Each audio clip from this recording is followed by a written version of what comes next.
go until I click. Make sure that this is all good. All right.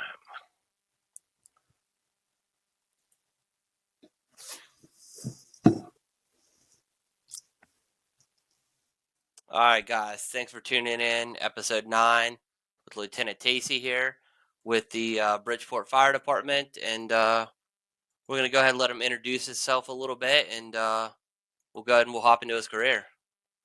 Johnny, thanks for having me on. So, as he said, I am a lieutenant and the training officer for the City of Bridgeport Fire Department. I got into the fire service in around 2009. I kind of came in on a weird pathway.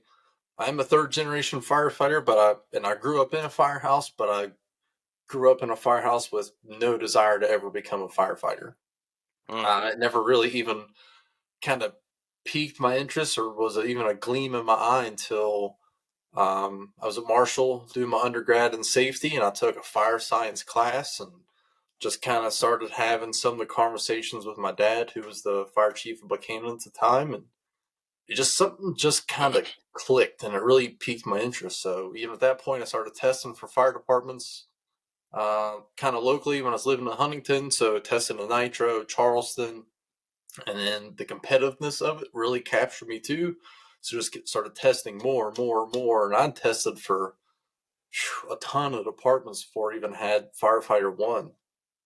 Then once I got out of school, I moved back home and started volunteering at Buchanan as a combination department. So volunteered there and just kept testing for departments and was just hooked at that point and knew that's what I wanted to do. And ultimately just kept testing. And then in 2011, I got hired for the city of Fairmont. And I worked there for about 3 years. And ironically, after I got hired there, within about the first probably 7 months, every place I tested for called an offer job. So of course, there was a span of like over 2 months, I had to turn down like 3 or 4 jobs. Then when I was at Fairmont, I tested at Bridgeport because I did some ride-alongs there. I was going through medic class while I was at Fairmont. Knew a lot of the guys there, just kind of really liked the culture that they had. Just really liked their mentality and what their whole concept of the fire service was, and went and tested and was number one on their list and got hired. And I've been there since I'm in my 10th year there, and I just recently got promoted to training officer. So it's kind of a new role for me to come off of a shift, but I've done a lot of training and education in emergency services over the last 10 years. So I have that niche for it. So I fit in well, I feel like, in the education side. It's just, I've been working 24-hour shifts for the past 12, 13 years almost. And to come out of that and away from the guys is a big change. But yeah, so been involved in emergency services in every capacity, from volunteer firefighter to a driver at an ambulance agency, and now as a career firefighter and paramedic, and teach fire and EMS courses, and just, man, I'm eat, sleep, breathe it, and ended up to my ears. Yeah, man. No, it definitely sounds like you been through a little bit, huh? So how was your experience at Fairmont? So new firefighter.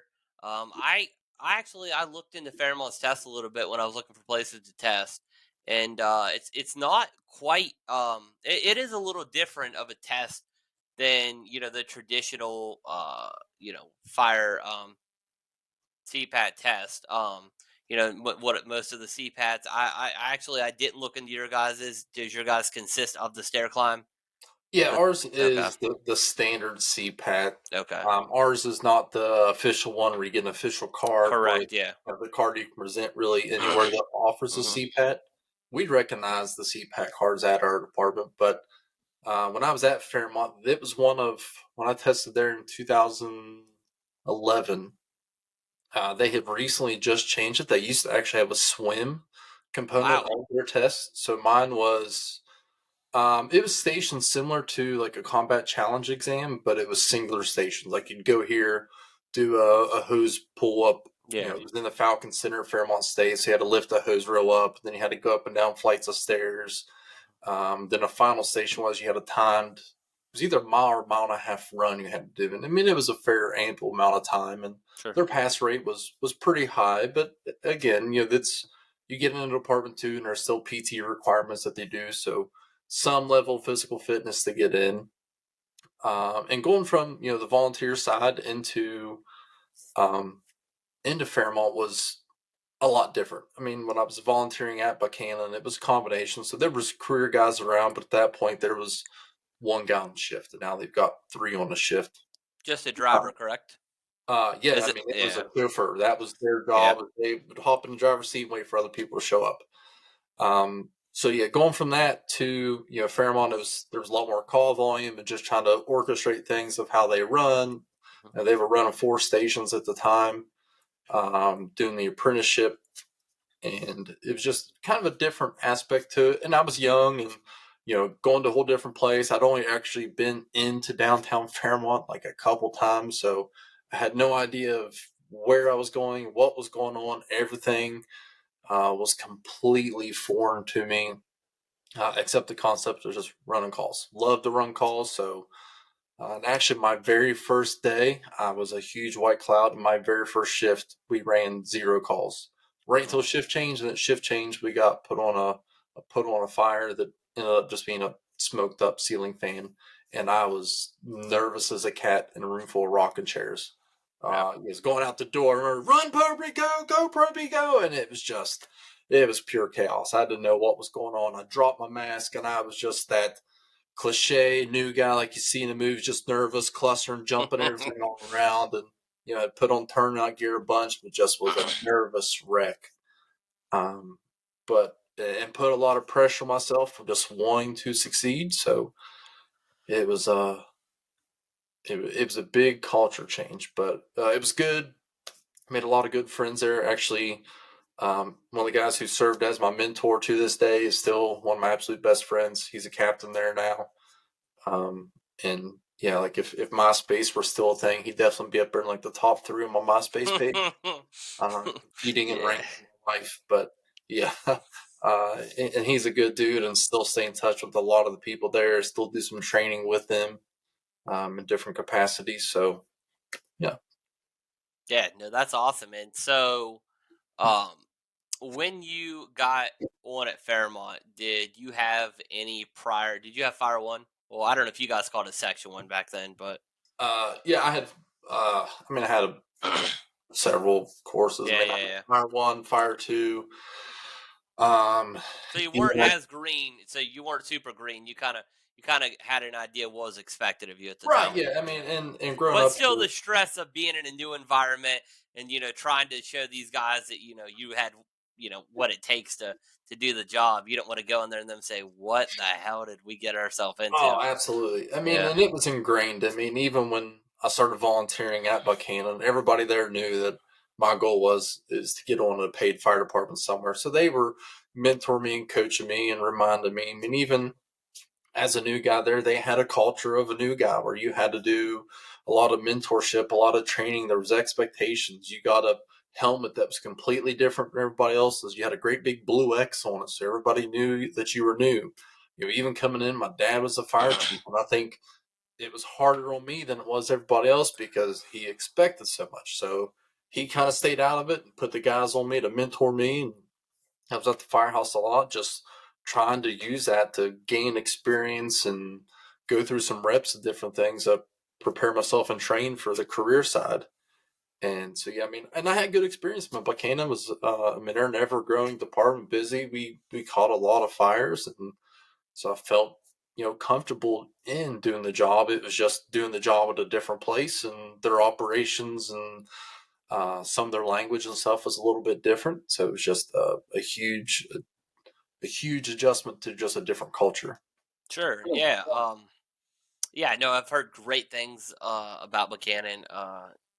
You know, some of the guys we've had come on, you know, they've had nothing but great things to say, right? So, actually, just had Joey Bax on. I don't Yeah. know. You're probably familiar with Joey. Oh yeah. Joey and I have been we've been close friends for. a long time, even before I was volunteering there. Just knowing Joey around when I'd come home on breaks and stuff. Knowing him there, like even before I volunteered there, I'd come in on school breaks. We play basketball together and work out together. Joey's been an excellent close friend of mine for quite a while. Yeah, very knowledgeable guy for sure. Absolutely. So yeah, so like I said, great things. So yeah, I mean, just from the culture seems pretty great there, and it seems like you guys really take care of taking care of each other, right? Making sure that it, you know I think that's one of the biggest worries when you're a new guy, right? Is worried about like fucking up. But it's nice when you have somebody there that's kind of guiding you in the right direction. They know that you're gonna mess up. That's gonna happen. But making sure that you have somebody there that if you do, to be able to be there to kind of fix it. Oh, Um, absolutely. And the culture of the fire service is the backbone and the foundation of it is having that mindset because it's such a screwed up career when you really think about what you do and choose to do for a living, or on the volunteer side when you're not necessarily obligated to go do things, you just choose to go do it. We're Absolutely. pretty all messed up in the head a little bit. So Yeah. creating that culture and that a sense of mentorship to really want to build the people up is the fire service in a whole. No, I agree. Yeah. Um. So yeah. So your dad. You said your dad was a chief of Buchanan. And you obviously you starting out there. I think I'm first generation firefighter. Like I don't I've never had anybody in my family, and sure didn't have anybody that's in leadership. Right. So I there's definitely always I guess the mindset with people that Ben's dad's the chief, right? So he's going to come in here. Not saying that you guys did it all, but that's like, some people's mindset is, Ben's going to come in here. He's going to get it real easy. His dad's the chief, right? But I think on the flip side of that, from other guys that I've talked to whose dad have been in a leadership role, is it's a total opposite, right? It's a lot harder for them because their dad's like, listen, if you mess up, you make me look bad, right? And they expect a lot more of their kids um, than they do somebody else. But so that whole you getting special treatment thing, 95% of the time, that's not the way that is it?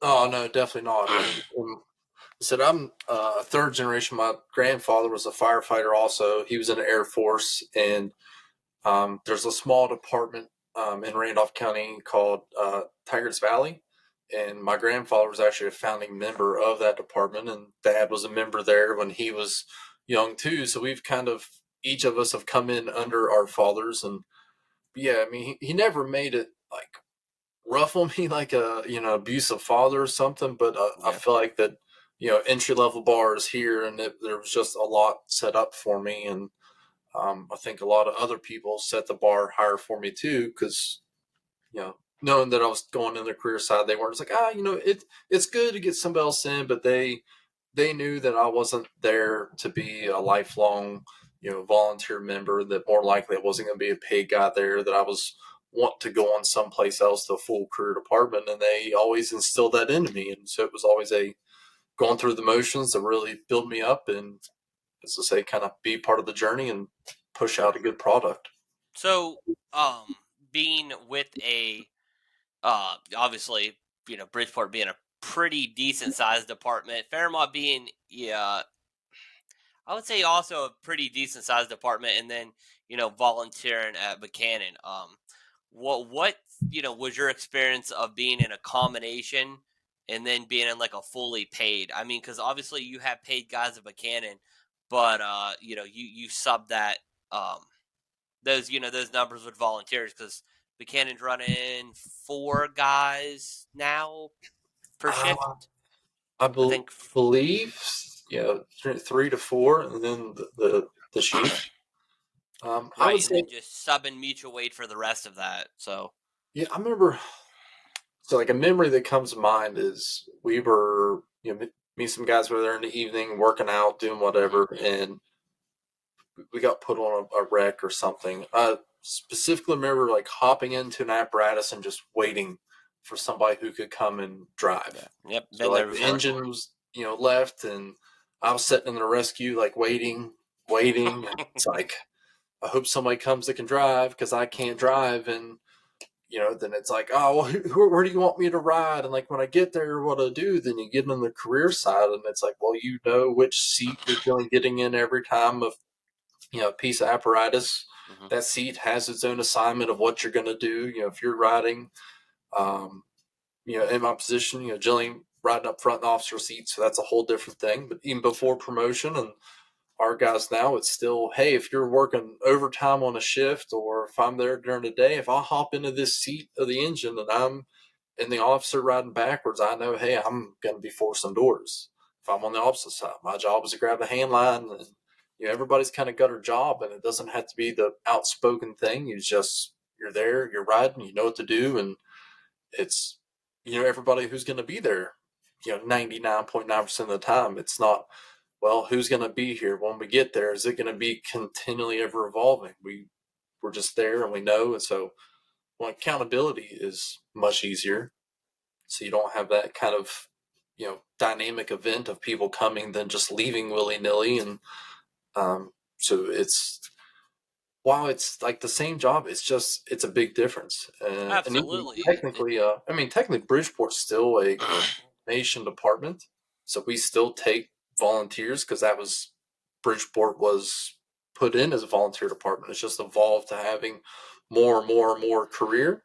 And Mhm. so, like, technically right now we have one volunteer on our roster. Is that in Um, Sparks? it is the infamous yeah. Yeah, you gotta love it. Yeah, he actually taught a school bus extrication class that I took Oh yeah. like a month and a half ago. I forget, I was out of town for something I was going to take it. Yeah, yeah. I saw old Eddie today. Crazy Uncle Eddie, so I call him. Yeah, I think there's like four Clarksburg guys that wound up coming. I don't think anybody from Bridgeport came. Right? Uh, Yeah. yeah, and I Right? don't think, Yeah. because Yeah. we actually, and probably the reason being, I mean, the guys at Bridgeport, I mean, that's one thing I would give them, is we've got a very strong training culture. Hmm. I mean, if you follow any of our social media, I mean, there's posts and, instructors and stuff coming in. Our guys are part of like large instructor cadres of some pretty big instruction companies. And so, I mean, we've got a big training culture. And, just recently we had a big heavy rescue course where we had buses and dump trucks and cement trucks and stuff. So That's I awesome. think they feel pretty well versed in the heavy rescue world. Yeah, because you guys partook in that heavy rescue class that was up in Preston County, right? You guys had a bunch of guys up there. Yeah, and Okay. we actually sent our rescue up there to Right. utilize a lot of our stuff. But yeah, that performance under pressure. Our deputy chief is one of their big instructors, and we got a couple other guys that, help as instructors too, or just in auxiliary positions. And we've our department's kind of built a really good reputation with all their instructors and their groups, and they're actually coming down to the city next week to do a lines over ladders class for some truck work. Yeah, I seen that. I was thinking, I thought that if I took any more classes, my wife's going to killing me. So I'm not gonna partake in that because I actually just finished up my EMT. So I still got to go take my national registry. So I'm trying to focus on that before I want to try to get into anything else. I've been studying. I got a Good. month. I got a month till I take it. So I'm like trying to hammer down on that, and then after that I'll kind of hop in.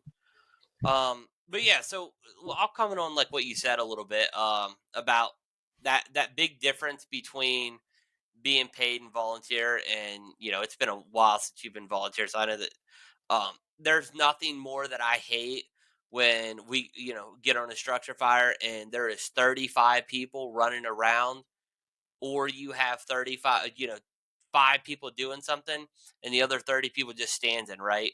On the paid side, that doesn't happen. Everybody knows their role. They know what what they should be doing.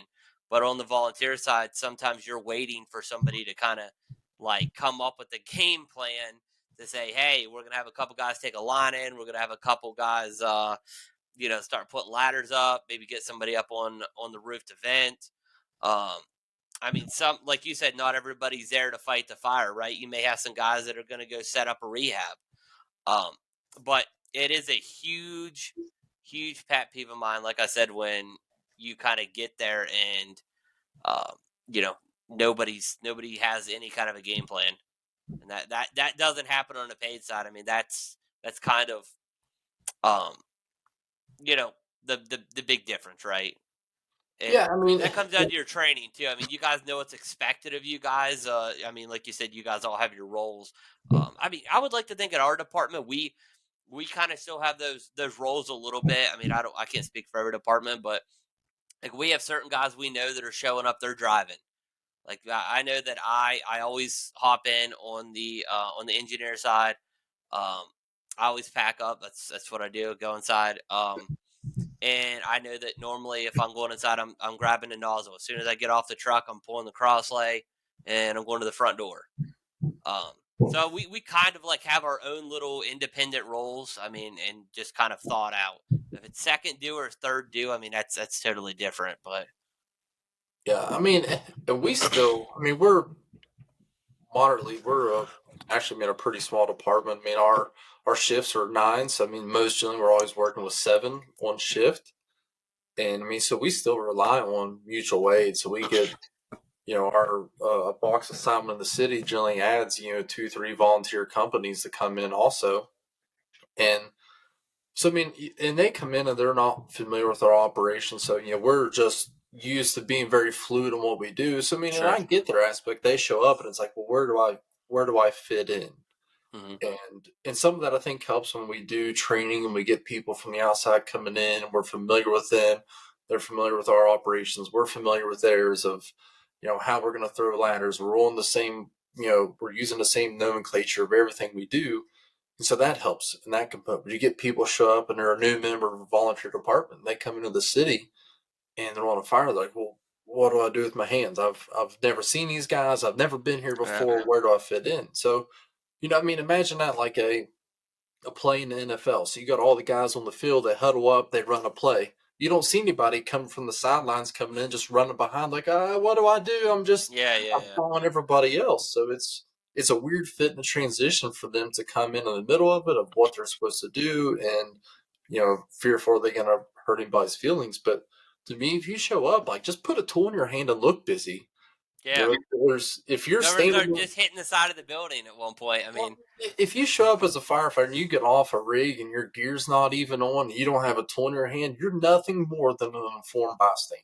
yep. That is my biggest pet. Just show up and do shit. That's all you got to do. Grab a tool, go to work, find something to do. At a fire, Yeah. there's always something to do. Yeah, I'm a firm believer of, and this is something that you'll see on every volunteer scene. It doesn't matter what whose fire it is. When guys show up, and guys could hate me for this. I don't care. When guys show up POV and with literally no gear, I'm like, okay, so now at this point, take pictures because like that's literally all you're able to do without putting your department at risk, right? I mean, yeah, it's insane to some of the stuff that you get to see where guys will go try to, try to start grabbing hand lines, start grabbing tools and stuff. And I'm like, get away from the structure, right? You Yeah. have if at that point, we might as well just grab the guy that lived next door and said, hey, buddy, come grab this hand line. Yeah, I mean, absolutely. Dude, that's a huge pet peeve. I mean, even in the county, we still hear radio traffic from all of the fire. And then yeah, excuse me, stuff that I do in Marion County too. I hear calls. I'm at calls all over the place, multiple agencies all the time, and for somebody to come across a radio and say, we're approaching what we need, it's like, well, we need guys in packs. It's like, well, no shit, you're showing up to a fire. Isn't that yeah, yeah, obvious? It's like, oh, I came to a pool party, but I didn't bring swimming trunks. Like, what the hell? Like, that's your job is to go to a fire, so you bring the tools with you. You want a yeah. fire truck? Be a fireman. It's like a contractor showing up and being like, all right, well, let's go ahead and get this bathroom torn apart. And he's like, well, I actually don't have anything with me. I actually needed to come check the place out and then I'll be back in like 15 minutes. And it's like, okay, you know, like come prepared, right? Yeah. Um, yeah, I never, well, this is the flip side of this too. What you said was that, how can I word this? That not people get into Like, if you're not comfortable packing up and going inside, then don't be on that first truck out, right? Because that first truck out, when we have mutual aid coming in, there's an active fire inside of the house. This is a working fire. To me, working fire, you're not fighting the fire from the yard, right? You're making entry. You're trying to get a knock on the fire. Um, and you have guys that want to be on the first truck out, but they don't want to mask up. And to me, I don't know really how you call yourself a firefighter if you're afraid to fight fire. I don't understand that. I that may hurt some people's feelings at the end of the day, but I don't know how you claim that title.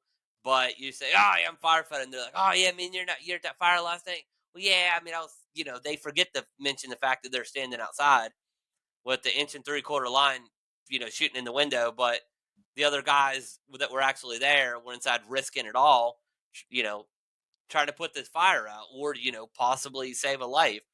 And at the end of the day, they want the same title as these guys that are inside risking it all. And to me, that's not fair.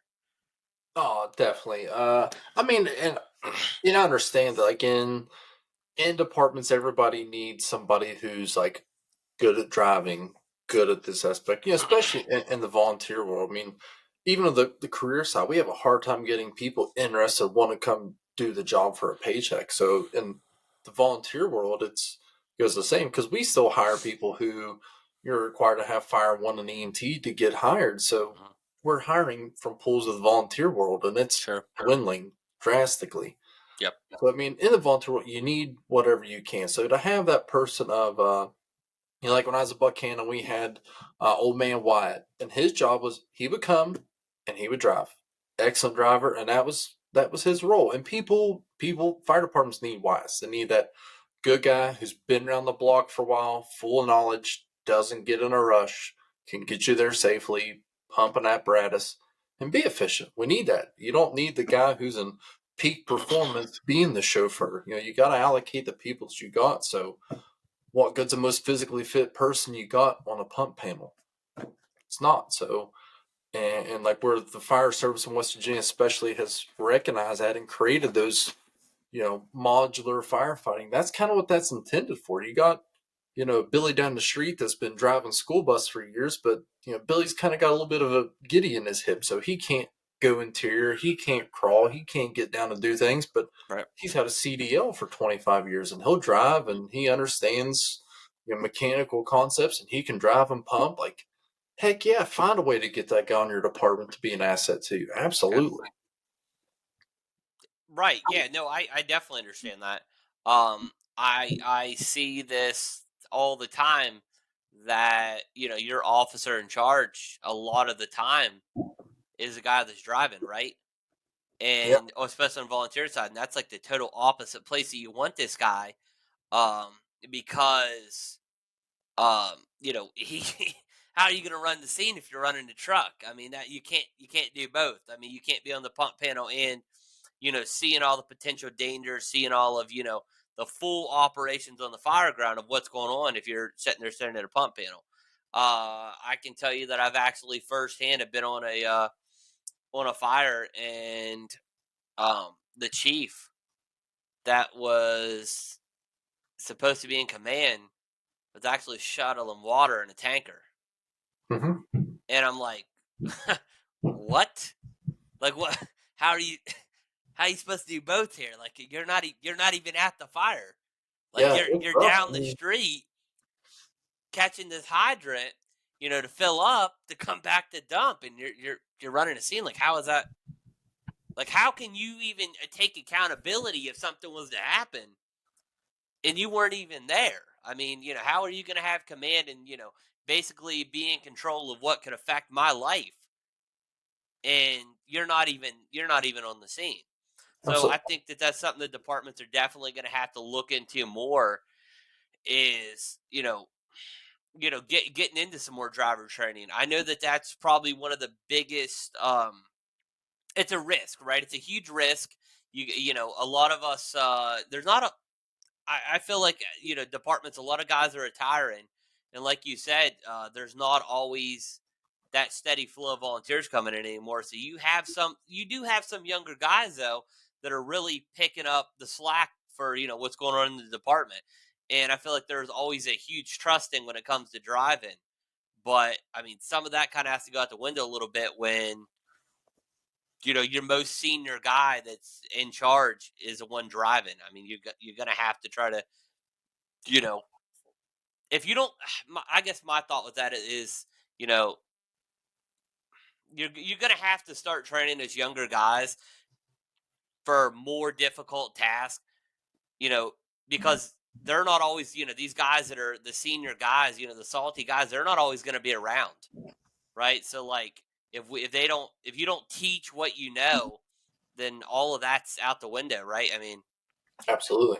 And I would encourage or like implore those chiefs are out here, shoveling water, not being in command. I mean, if as long as somebody's in command, it doesn't necessarily have to be the chief, but if right. nobody's really established command, I implore them to go to the NIOSH website and read some of these line of duty death reports. And your top three things is failure to establish incident command, establishing a safety officer, and communications. Those big three things. If you don't do those right, you're somebody could very easily get killed.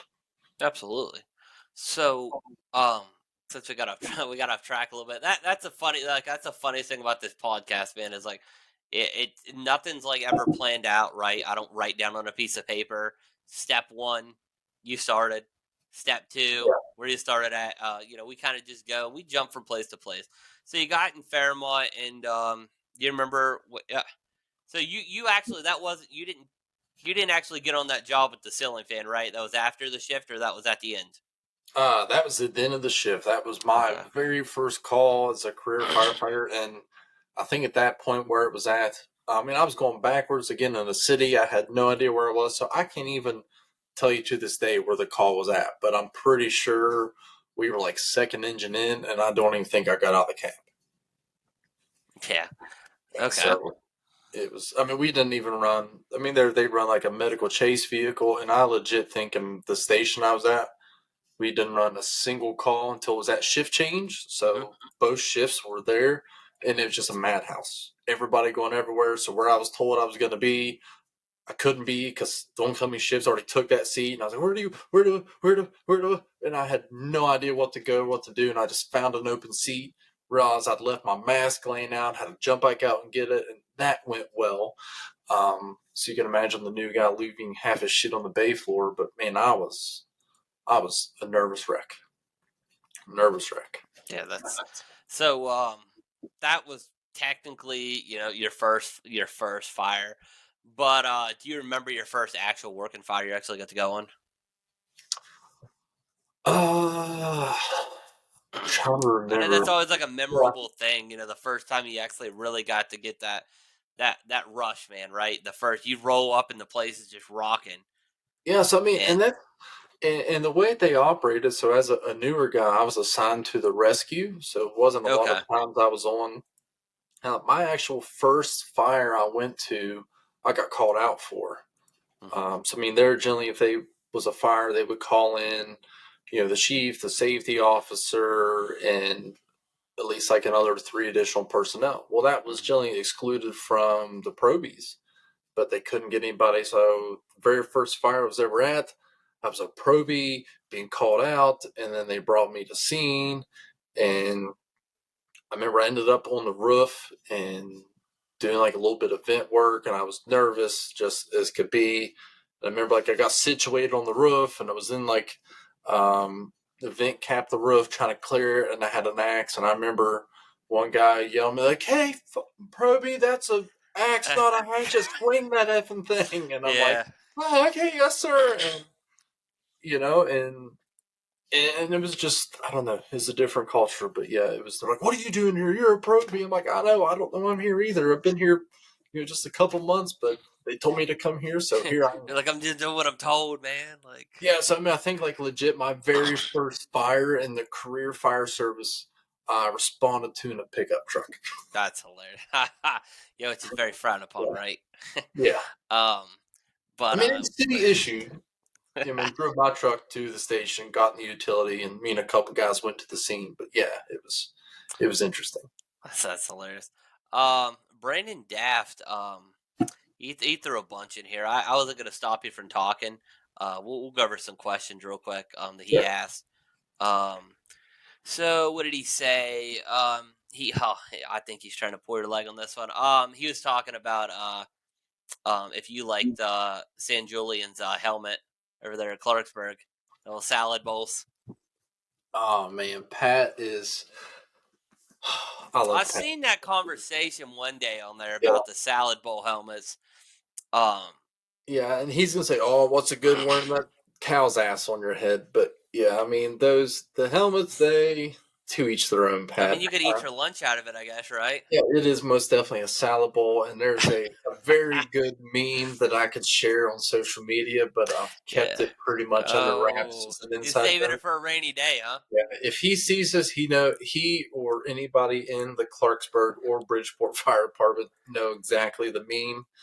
Um, yeah, I think it caused some hurt feelings. I sent it to a couple guys at Clarksburg. Ooh, They shared it around. I think he didn't talk to some of them for a couple days, but damn. yeah, I love Pat, good dude. But yeah, sorry, Pat, your salad bowl looks goofy. Yeah, I'm not a big salad bowl guy. It's actually funny because our juniors' helmets are actually salad bowls, and I feel bad every time I have to like give somebody a salad bowl. I'm like, I'm sorry. I promise we don't hate you. This is just our junior helmets. Yeah, I mean, I have one. So this is my I have a salad bowl helmet, but this is they are nice. They're small, they're Hmm. light, they're aerodynamic, and this is the one I used to wear when I did all my combat challenges. That is painted pink for breast cancer. A bunch of breast cancer people have breast cancer survivors sign the helmet, and actually, I think sadly all but one of them have passed on since. But yeah, I mean, so I had a salad bowl. That's what I started out in as a Pro V Volcano was a salad bowl and a big blue X. But I mean, they're nice, they're light, they're agile. But that's not a fireman's helmet. Yeah. Yeah, I agree with you there. What else did he say? He said he wanted to know if you still tie the Tacy twist when you do knots. Yeah, I like ropes. I'm kind of a rope nerd, and yeah, so I came up with this thing when I was trying to learn ropes about tying a clove hitch or which way you put the rope over, which way Hmm. you twist, and I just found, hey man, no matter which way you go, if you twist it twice, wrap around something, when you pull tension on it, it's going to catch no matter way. It may have two evolutions in it or one, so I just dubbed it the Tacy twist. Hey man, a broken clock's right twice a day. Yeah, absolutely. I'm not a big rope guy, man. I'll be the first to admit that. That's something that I never really like. I never looked at it and said, "Damn, man, I really want to tie some knots." That's nothing that I've really ever wanted to get into. Was guys that are want to really get into that high angle, low angle, stuff.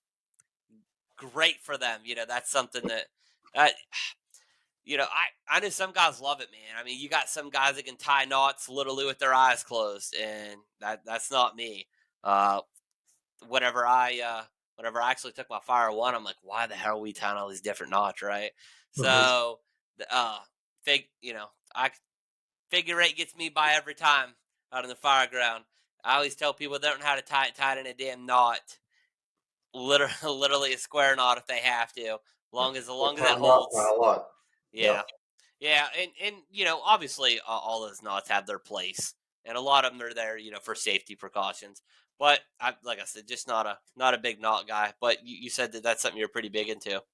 Oh, absolutely. I mean, if I was on, a larger city to where you could get specialty things, someplace where you're only riding a rescue and you only go to rescue calls. If I were to have Sure. my pick, I'd rather rescue every day. I would much rather do technical rescue than I would go to fires 10 out of 10 times. Yeah, it was it. I just seen ladder company in New York just did a rope rescue off the roof. They did. So, I mean, in the city of New York, that Yep. is, I've read up on that. 'Cause, I mean, they have some very, was it Mike Brown in like the 70s had a big infamous, picture coming off the building and his Mm-hmm. three-quarter boots grabbing somebody out the window being lowered down. I mean, that's something they routinely train on as a very last ditch effort. You get some big, Kermantle rope and you get a bunch of big firemen on the roof and hold on tight and lower somebody down. There is just very much. balls to the wall to those guys. So that's Yeah, kudos. that's definitely different firefighting, right? Because there's the difference between going into a two-story at max three-story structure and then going to a structure and you have a fire on the 16th floor, right? And then you get up there and you go up to the 17th just to search, and now you realize you can't go back down, and you have a victim, and you're like you're looking over the side, you're like, actually, I don't think this is the right job for me. You're Yeah, like, you look at some of those old buildings that they have. I mean, in these old cities where they're doing those things, there's no rooftop units. There's nothing no, to anchor to up there. So it's, hey, you get the biggest, burliest men you can up there and just wrap it around their waist and hold on tight and hope for the best. yeah, yeah, no, those guys, yeah, if you like looking at some of their academies and stuff, it is absolutely insane, right? I mean, I think it's that's why it's kind of easy, hands down, to say that that's probably you know like the elite fire department in the world. I mean, some of the stuff that those guys do are just a different breed up there.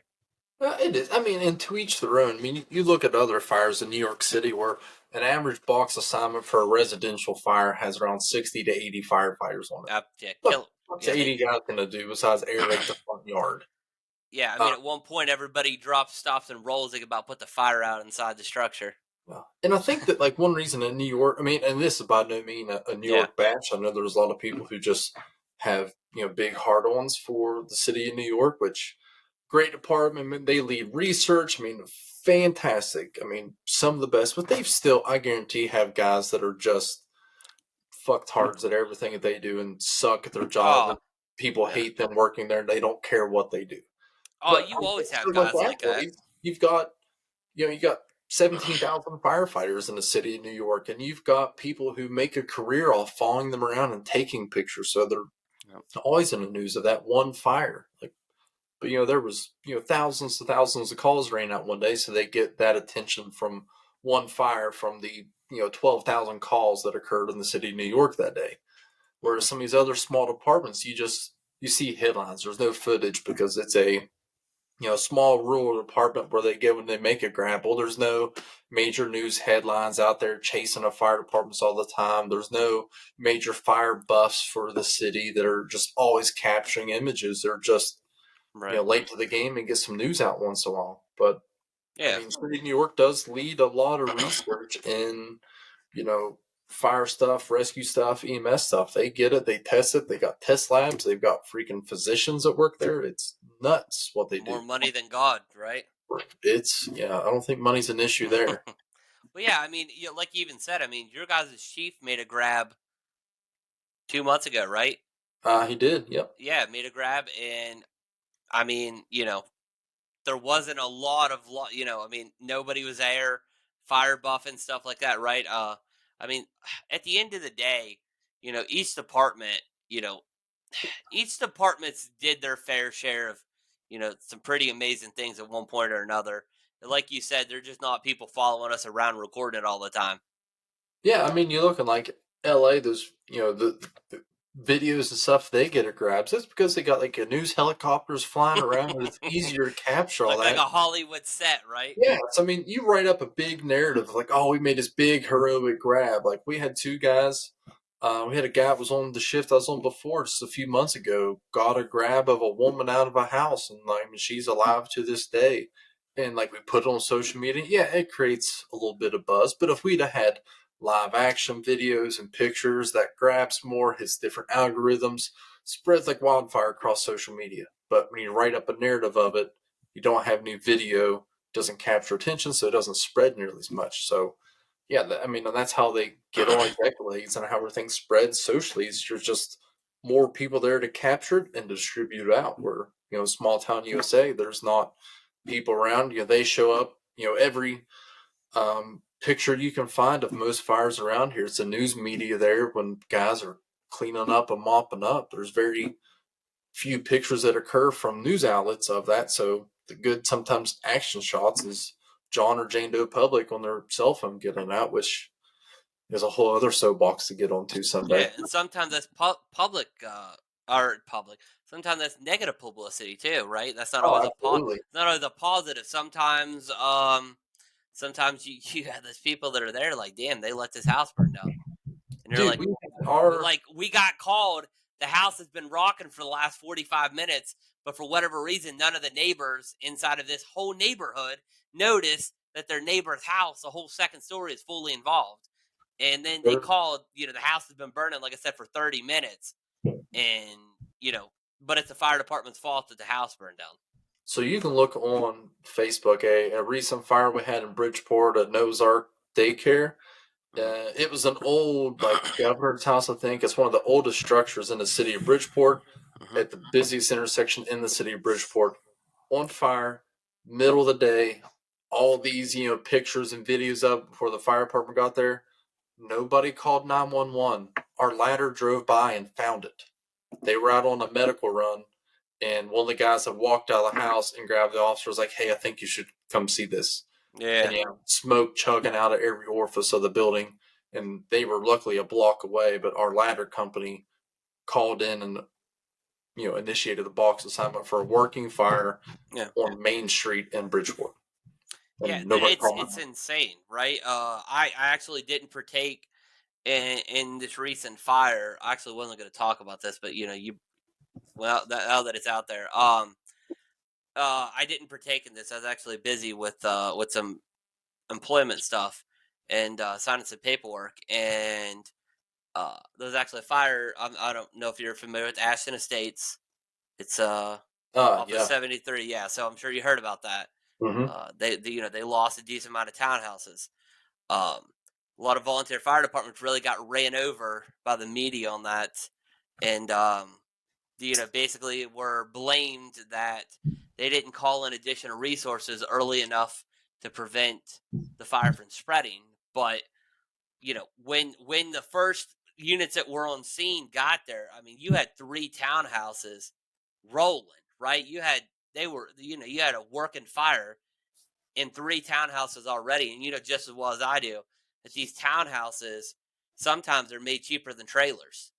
Oh, so A that's lot of plywood. these townhouses that have been here since what, probably the 90s, maybe early 80s, there's no fire breaks. Once it gets up in the cockle-off, I mean, it's making a run. I mean, you're chasing your tail at that point, trying to get this fire out. And for whatever reason, I don't understand how three townhouses are rolling pretty good in a housing development, and it's rolling for probably 20 minutes before anybody calls 911, and then expects fire departments to be able to show. Okay, so like what people also don't realize is it. I would say that by the time we, as I'm responding, or whatever, we get our text messages. By the time driving time 3-4 minutes to get to station, a minute or two to throw our gear on, hop in the truck, and then get out the door. We're probably 7, 8, maybe close to 9 minutes before we're rolling the scene. And if the place has already been rolling for 30 minutes, by the time we get to the station and out the door, we're about 40 minutes. You're about 10 minutes drive. You're close to 50 minutes to an hour that this place has been burning by the time that you can actually get some water on it. And to to say, well, why, well, three places are already rolling decently good, and you're already way behind the fire when you get there. That's not an easy. You got experience. I've got some experience. That's not an easy knock, right? No, I mean, especially in Mount Park, looking at pictures of that, and I got a friend that lives in that neighborhood. Yeah, And I mean, that looked definitively like an outward inward fire. So fire breaks don't really help you there when the fire's running on the outside where there is no break. So it runs outward inward. You got windows open and it hits in. Fire breaks are nothing sure. when you've got a variety of flow paths and nothing to really stop it. And that was worse. To be honest, that was probably a best case scenario.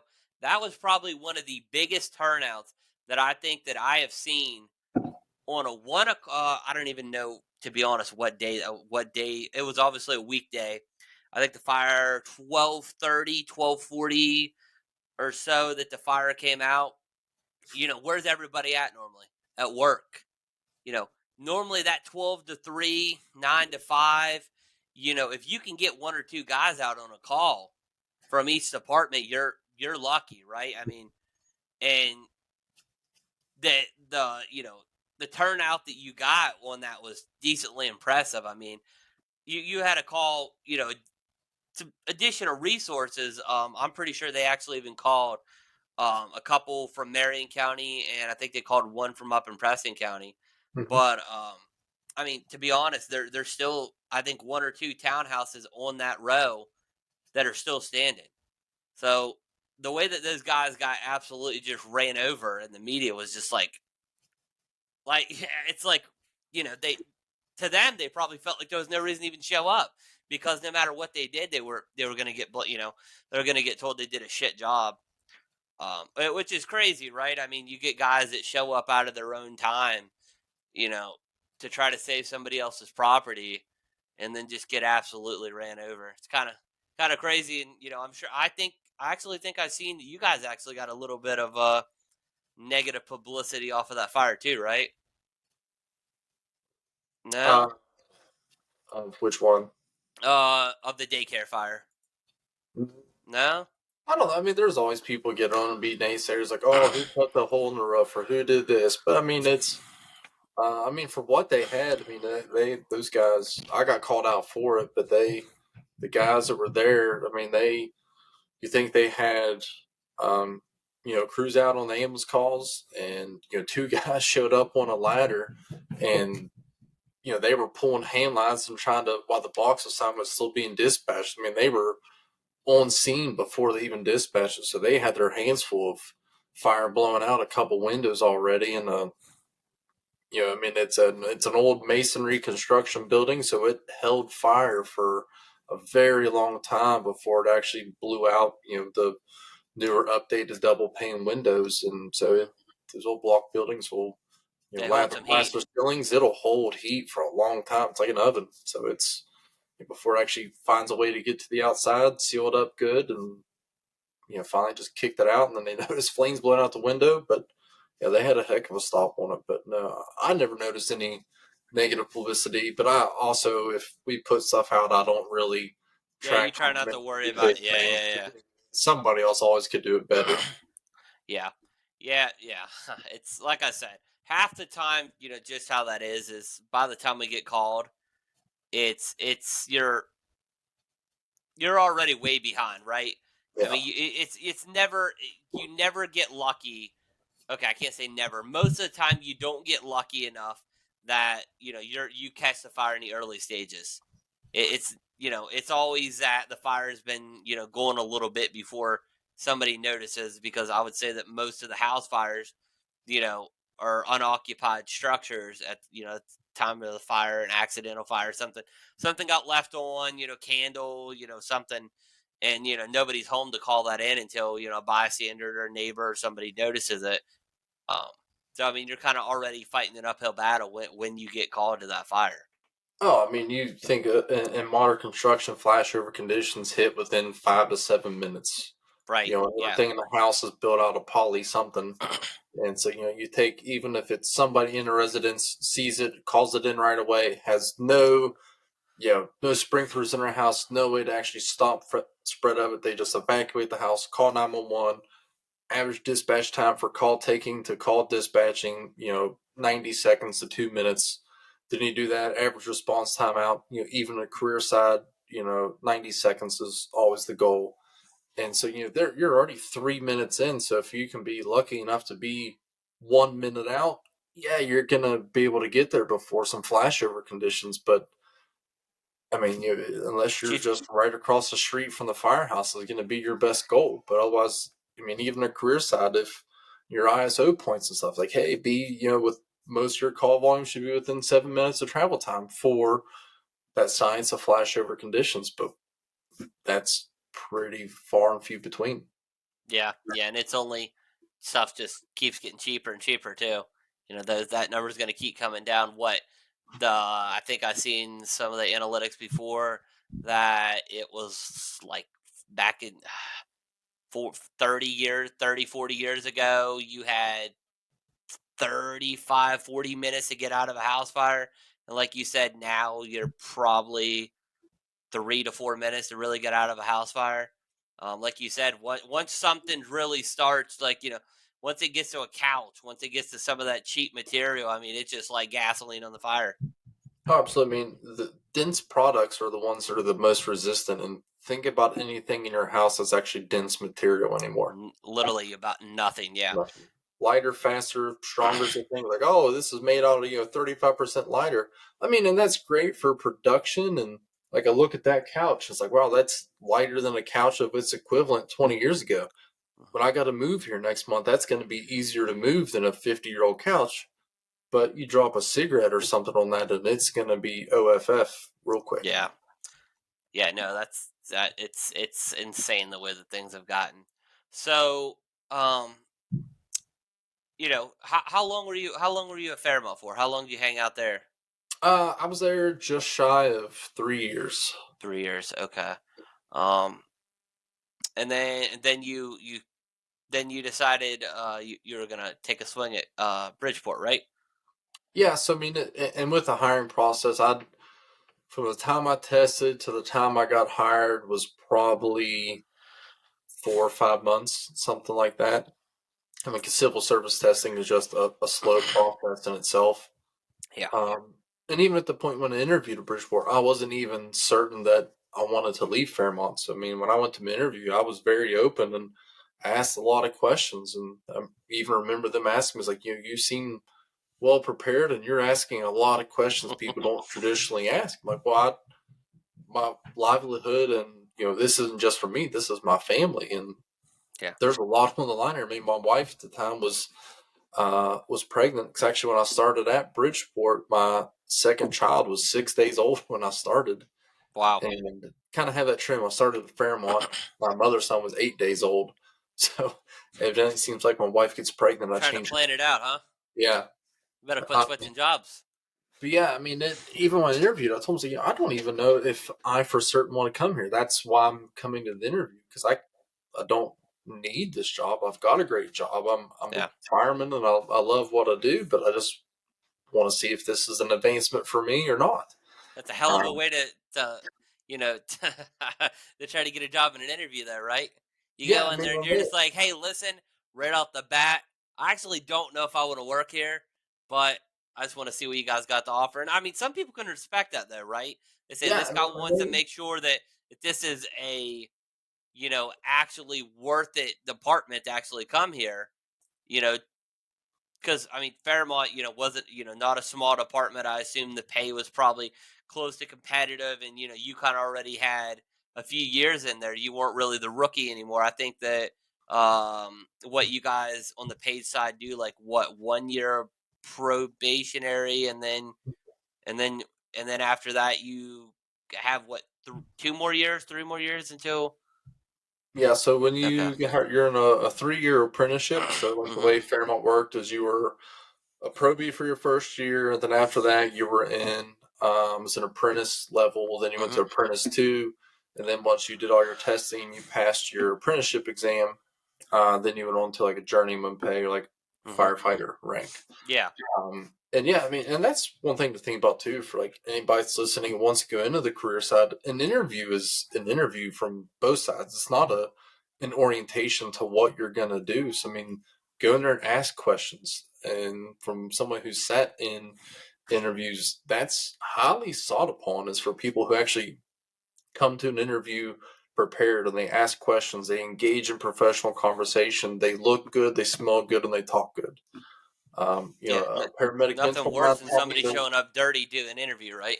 Yeah, I mean, a paramedic mentor of mine told me this thing, and I've told this and shared this many times. The three best things make you, like a great patient care provider or just a good professional: look good, talk good, smell good, and you can fake everything else. Yeah.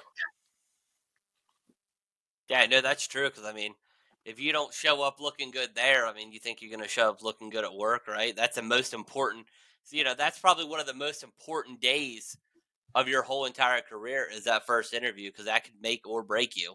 I Yeah, mean, I mean, right in that room, the first what I don't know what the statistics on that is, but what like first 15-20 seconds somebody gets their first impression of you, right? oh, absolutely. I mean, you were And there to sell yourself. without a Absolutely. doubt. Yeah, you And have to literally tell them why you were going to benefit, in your case, that department, and why, they should give you the opportunity to come there and work, right? I mean, it's, with the interview, you don't go there and say, okay, this is what I'm going to do, blah, blah, blah, blah, blah. Like, you have to be able to prove that. And they have to actually, want to consider bringing you on. I mean, they don't have to, right? right. I So, mean, you think in the fire service, I said before, you want to create good training and good culture to advance and prosper the agency. So you don't want employees that are going to be treated as consumables. Like, they're easy to replace. Your city invests thousands and thousands of dollars into you absolutely. to make you what you are, to for their department to be good. So, the chiefs, that's why they're in the interview. They want to look like, is this person going to be worth our time and effort and money to invest in to grow our department? The bean counters in the upper part of the city, they don't worry about it as much, but the fire chief, they're looking at it as legacy and building the department and really growing. Like, how are they going to make this agency better? Are they going to be worth it? Are they going to actually do anything, or are they going to just fizzle out because they passed all their testing and now they're here and they think they are already on the coast ride in? Or are they still going to still striving and pushing to want this position? Or are you just like, I don't really care? So if you Right. don't care Because, to just impress and put forth a little bit of effort to do a little bit of showmanship, you're not going to go that extra effort in your career. I mean, if yeah. you're already, at day zero and you don't care, you know, 30 years in your career, you're definitely not going to care. Yeah, because as a department or what, in your case, on a shift, I mean, you're only as strong as your weakest asset, right? I Oh, mean, you can absolutely. have a great group dynamic on that shift, and you get that new the guy that comes in, it's not worth a fuck. It doesn't matter if you're running a 4-man crew and you have three of the best guys in the city on that crew, they're only able to work as good as that fourth guy. That fourth guy is not worth the fuck. You might as well only have three guys. And when you have a job that requires four and you have three, that's slowing everything down, Hmm. right? So I mean, that's something like you said. The chief really cares about that because that could be the difference between saving a life and someone perishing in a fire. I mean, that could come down to what losing one of your own guys in there. I mean, you know, not only do you have to make sure that your guys are 100%. Um, you have to mentally, physically, they have to want to be there, right? You gotta be able to trust the guy that you're working with. Because I mean, I don't think anybody goes into this fire thinking, well, if something happens, you know, I'm on my own. I mean, that's that. You have to be able to trust the guys that you're in there with. That if something happens, you know, you guys are going to have the ability to help each other out, make sure that everybody gets out. So, Absolutely. And then the rest of the department, they're going to look at, and it's like, what is our department willing to tolerate? And then there's people going to realize that, like, well, why do I have to try so hard? Like, they're barely trying and they're getting by. So, mhm, creating that culture is like, hey, we don't accept mediocrity yeah, is, I believe, a very strong culture to put in any aspect of emergency services, because, again, they're going to adapt to the weakest link. And a lot of people are going to become a product of their environment. So you're only as strong as the minimum that's accepted. yeah. I mean, one guy that's negative can bring down a whole department, man. You get that one guy in there that just it radiates, man. Negativity just radiates, and it can just literally kill any kind of good vibe that was in the department. Because I mean, that guy comes in there and he's in a bad mood and he's like, "Ah, fuck this! I just want to get this shift over." Then everybody else is like, "Damn, man, I was having a good shift. Now I'm like, I don't even care." So yeah, Yeah. so I mean I mean, that's big, right? I mean that can kill everything. I mean, yeah, I mean, there's just some basic things in life in a firehouse is different than what a lot of people are used to. But some of the most basic things apply. You you work out together, mhm. you train together, you're on the bay floor together, you eat together, and that's where you build your camaraderie, and that's how your shifts and your units or your whole department is functions well in the fire ground, is what you do outside of the calls. If you function well together and you're tight and you're knit and you truly care about one another, everything else once you go to the call, everything else just flows because you've created a culture, and you know how each other are. You train together, you do things together. No, I'm not saying like you're off duty or in your free time you got to like live with somebody and consume your life with it because you need a means of separation. Even on the career side, try to separate and disengage yourself from it once in a while. I mean, like I said, I eat, breathe, sleep, emergency services, but sometimes you just got to connect ties and disconnect yourself. But still, you got to have that culture of getting the guys and the girls together, eat together. I mean, and no matter what your faith is at Bridgeport, we're very strict on like when you sit down and eat together, you're waiting. I mean, I've ate a lot of cold meals waiting on guys to come back from a call, and you sit down, you Sure. eat, and then once everybody's there, you sit down, you pray together, and you eat together, and that's what builds a strong department. Right, yeah, because I mean, when you got this career side, I mean, you guys spend sometimes more time with the guys that you're working with than you do your own family, right? I mean, that to a lot of departments, those guys they work with, that is their family. Oh, And and I can't, dude. I can't give enough accolades to like my wife and everybody in the fire service, people who are very successful firemen. You can't do it without support from home. I mean, I'm gone all the time. I was in Kentucky last week doing training. I'm going to Canada next week to do training. And it's like, hey, hey, honey, I'm home for a couple of days. I'll see you. And like, God love her. She supports me in all my crazy journeys that I want to do. And I mean, I feel like in my 11 years in this, I've had a pretty successful career, and there is no way I'd be able to do this without her support. Just absolutely none. that's awesome. I mean that's still as far as being like that on a paid side. I mean the volunteer side, there's not the same because we're obviously not going for 24 hours, Hmm. at a time, but you definitely have to still have that support system, right? Because Absolutely. uh, you know, somebody's got to take care of the kids.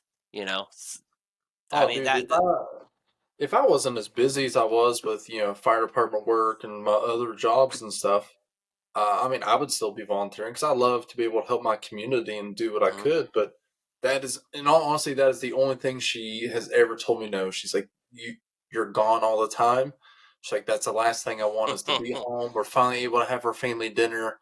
You get a call and you leave. Yeah. Because when we were first married, I did that, and it's hard, and I get that like I cherish our time. I mean, I'm very strong in that aspect that like we eat together as a family in a firehouse and at my own house. So yeah, I mean, I totally get that. Like that's our family time. I'm gone a ton. I work a butt ton of hours, so I want that family focused time. So I'm like, okay, yeah, I get it. I want to spend time with my family too. I mean, I want to go to more fires and do more things, but yeah, family is important. And again, that's where us in the fire service, the emergency service, a whole, got to find that separation to develop work and life balance. Yeah, you definitely have to find that balance. Like, when I first started out, if they'd have called us out to try to catch air in a Ziploc baggie, I'd have went, right? Oh, I mean, I'd absolutely, have been out there all night. They could have given me garbage bags. I'd have collected all the air. And now absolutely. that and I think it goes back to a lot of the training, like I said, about bringing your younger guys in and making sure that they are, able to handle certain situations, right? I'm not saying hang them out completely to dry and say figure it out, but as we get a little bit older and you're able to ease off of taking care of some of those simpler calls.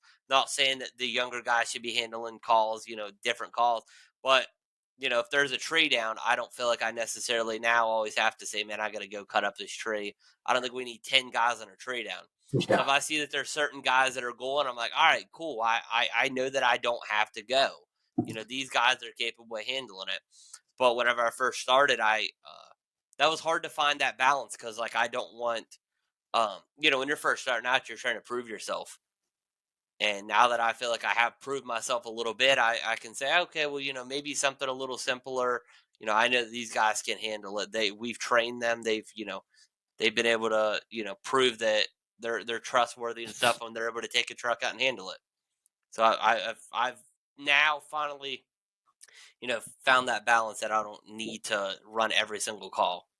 Oh, dude, I completely understand that. I've actually um I also work at Marion County Rescue Squad, and Mm, where my office is, it's a public safety building, so it's shared with Valley Fire Department. I see those guys there all the time, and they always bust my chops about, oh, I got an application for you, this and that. It's like, man, I would love to, but I was like, honestly, if I did, I'd only want to be around to go to fires and wrecks. Like, that's all I care about. Like, well, you could do that. It's like, as the newest guy in your department, that is not fair right. to anybody. That would be the new guy, and I just only show up for the glory calls. Like, that's not gonna help Yeah, yeah. anything. Didn't you always love that, especially when Yeah. you were a young guy back? When you were back in McCannon, and you knew those guys that only ever showed up for those big fires. But then the guys that were, busting their ass, all the other time to make sure that those other calls were covered and all the basic stuff was taken care of at the department. Because there's a lot of functions, like there's a lot of things like, the way that your guys' department runs, obviously there's, other things that got to be dealt with. But, you know, the us volunteers, like, if we don't do it at the station, it doesn't get done. So there's a lot of stuff that really has to be taken care of. I mean, even as something as simple as mowing the grass. Um, and you always, and I seen that plenty of times where you have those guys that only show up in the big fire, and I'm like, whoa, what the fuck, man? Yeah. Like, you can show up for this big fire, but we're out here killing ourselves, taking care of the trucks, doing this, doing that, raising money and stuff. But yet you only show up when it's glory time. So no, I think that that's a huge point that you hit right there. Was that you didn't feel that that was fair? That you kind of came and just went on the big ones, but then when the other things that really had to be dealt with, you obviously knew that you wouldn't have the time to do it. Oh, most definitely. And I told him, I was like, I don't have time to dedicate to what somebody needs to. So, if you Yeah. only ever see me on fires and car wrecks, like, that's not fair. That, these other people who've been there, maybe just a little bit longer than me, they're going to say, well, Ben only comes down to this. So, again, it goes back to your membership's only as good as what's tolerated. So, if they, well, Mhm. Ben only comes to fires, I'm not coming to the fundraiser, or I'm not going to the tree down at 3 a.m., or Mhm. the hotel that the fire alarms went off at 15 times this week. I'm not going to that, and because Ben Yeah. didn't go to it, and it's just Mhm. not good as an overall picture. Yeah. So new guy. So you did wind up taking that big step over, going from Fairmont over to Bridgeport. The new, Ben, the new guy, and I'm sorry, Ben. I don't think I asked you. Paramedic. You said paramedic or Yes, EMT. yeah, Okay. paramedic. Well, I knew the minimum of EMT to work there, so I knew a minimum of that, but I didn't know if you. So, you went EMT and then paramedic, or jumped straight into the paramedic, or. Yeah, I mean, I was see, I was by the time I started medic class, I'd been in EMT something just like a little over a year. Mhm. Not too much. And in all honesty, I only ever got into EMS. Um, For your career, like to yeah, kind of. for hoping it would just help with the fire service. Because I mean, Sure. I took um, in 2009 is kind of when summer 2009 when I was done with school. Was when I joined Buchanan. I was working at Upshur County EMS as a driver, just as some supplement income outside of my full time job. Because well, Mhm. my wife now she lived in Kentucky, so I need a little bit of extra gas money. So Yeah. worked as a driver. I was like, it's some good supplement income, and they'll be okay to get hired in the fire department. Passed up a couple EMT classes because, like, I get hired someplace. That's the first thing they're gonna make me do anyway. So I'll just wait, Mhm. wait. I'm like, well, EMT class popped up, kind of local. I'm like, I'll go hop in on it. And even on the first night, why are you here? What are you interested in? I even told, like, yeah, I just want to do this. I'm trying to get hired on the fire department, just hoping this will look better on an application, pretty much. Got in, was doing the EMT thing, worked part time as an EMT. Then we got hired at Fairmont. They're a licensed BLS agency, so several EMTs that were there. Only a couple paramedics at the time, and was just running calls. Then I was working part time at Marion County as an EMT, and it's like, this isn't too bad. And it's like, if I want to go someplace else, maybe I'll go become a paramedic because I started feeling comfortable with EMT. And it's like, there's another step. So, I want to go more and more and further into everything I'm doing. Just, like you said, out there catching air in the bag, just ate up with it.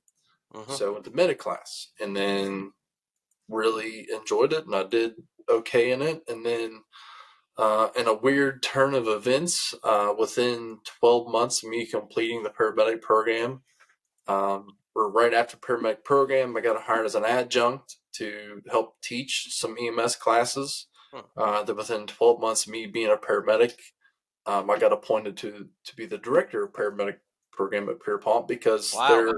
their director was retiring and moving away, and I was one of the only people who met the requirements because at that point you had to have a bachelor's degree and be a paramedic. So I have my bachelor's degree and as a Was paramedic, and fire signs correct?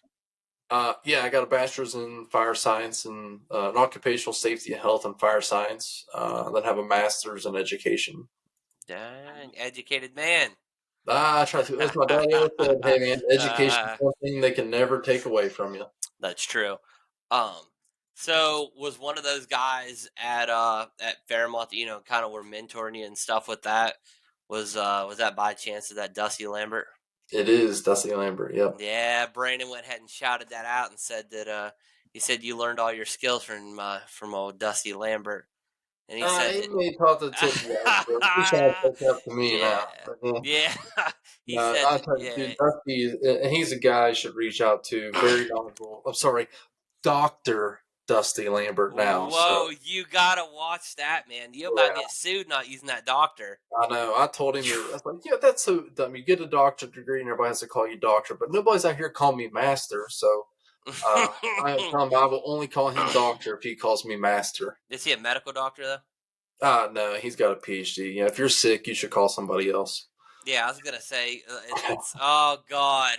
Oh, should I'll catch some flack over this, but nothing's worse, right? Whenever when you're on, scene of an accident or something like that, a medical emergency, and you get that person that's running up like, "Get out of the way! I'm a nurse," and I'm like, "Ma'am, calm the fuck down." Yeah, 911's here, right? Like we have paramedics that are giving them patient care. You know, go ahead. At this point, you're a civilian. Please go over there and stand. You know, yeah, Actually, it was funny that when I was taking my EMT, that my instructor was like one time that they were on scene, and this guy's like, "How can I help? I'm a doctor," and he's like, "A medical doctor?" He's like, "No, I'm a psychiatrist." He's like, "All right, I need you to go ahead and stand over there by that car and get out of my way."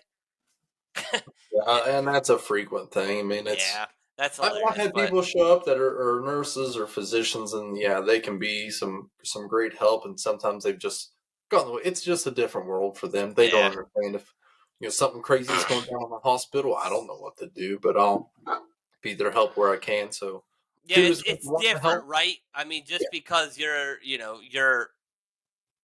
a nurse. I mean, there's a huge difference between being a nurse on one side of the hospital and then being an ER nurse, right? absolutely. There's huge difference there. I mean, it's big difference. But yeah, Brendan brought that up about Dusty, so that I thought Yeah, I threw that in he's, there. again, yeah, he's a good dude. I mean, he was He is again the one of my best friends. he's also a public service trainer. Uh, yep, Is- uh he is a fire and EMS instructor through Okay. PST. Okay. We've taught a few classes together. We taught a fire one class together. He's helped me with some like EMT classes and stuff. 'Cause he's too scared to become a paramedic, but Okay. Also a captain at Fairmont, right? he is. Yep, Okay, so one of those Fairmont guys. Phew, yep. rough neighborhood. Um, all right.